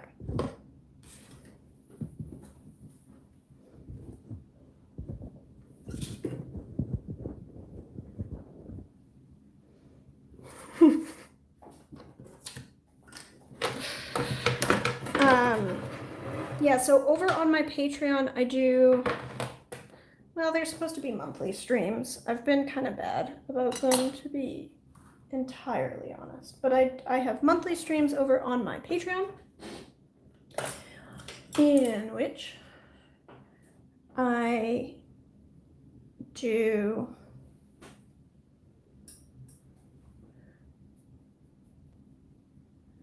a somewhat more structured stream. And so the last stream that I did was, it's open to all Patreon tiers, and I did a stream on painting shadows in yellows. So I started out mixing some purple under painting, and I showed how to do that. And then I painted over a variety of yellows, and it was very humid today, as it is today, or it was very humid that day, as it is today. So I wasn't able to do the last step, which is I usually mix up just a little bit of my shadow color with something more orange and some of my yellow, to just get something that's really more of a dark yellow.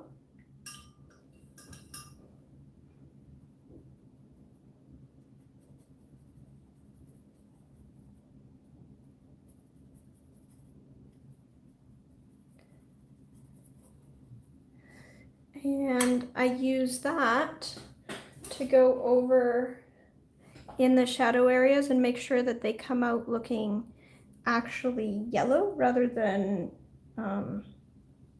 the purple showing through more. So they're still going to be dark because of the transparency of the watercolor.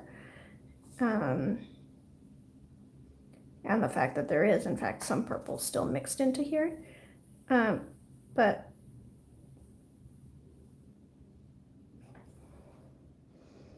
it just makes those edges pop out a little bit more, and so then I can vary that. And I couldn't really do this because my paint wouldn't dry when I was demonstrating this on my Patreon stream, so I figured that was something that I could do on this stream today after swatching.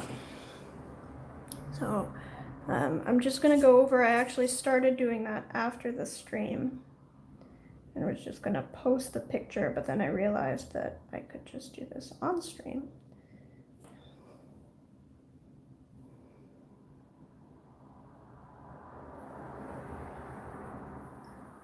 In the public stream. So that's that. Is that some actual black pigment? No, so that's the purple mix that I ended up using. So it's got a mix of violet and like a quinacridone violet and some perylene green and a little bit of ultramarine blue. To make that bluish dark violet tone there. And I painted that in first to sort of lock in the dark shades.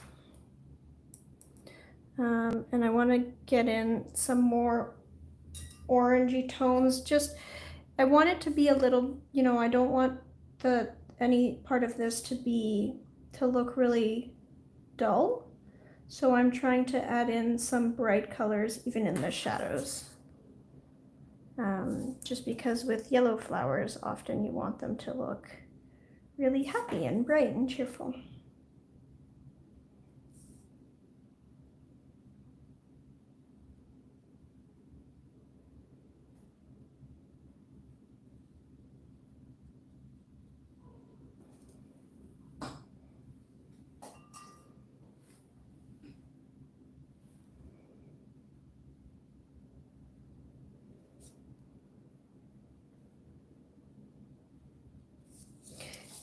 So it's going to be something like this.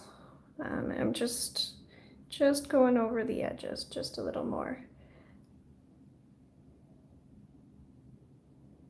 Getting late. See you next week. Yes, see you next week. I'm about to actually close up this stream as well.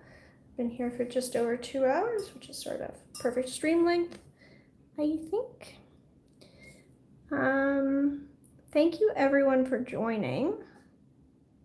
And yeah, if you're not already on, I think pretty much everyone here is probably already on my Discord, but I have a link in the video description. If you're not on my Patreon, that is a paid service, so of course you are welcome not to join, and I will still be available every week on this free stream, but if you would like to join, that link is also in the video description. And that's where you get a little bit more structured content in terms of this stuff.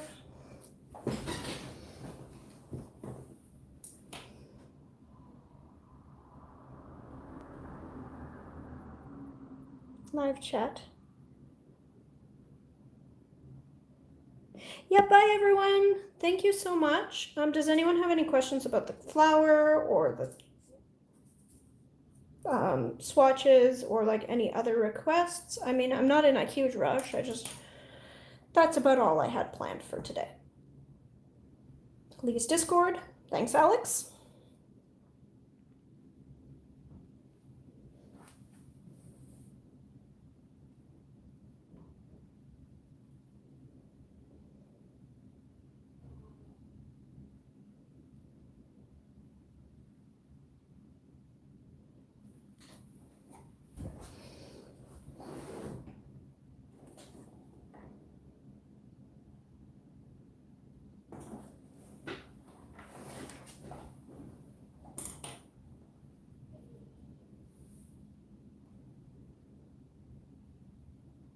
He's Patreon. Again, thanks, Alex. If anyone else has any questions, go ahead and ask them. If you'd like to see some other swatches, I'm not in a huge rush, but that is all I had planned for today. So I'm just gonna stick around just a little while longer. But then I think we're about done. Unless anyone has any requests. I think that's it. All right, bye.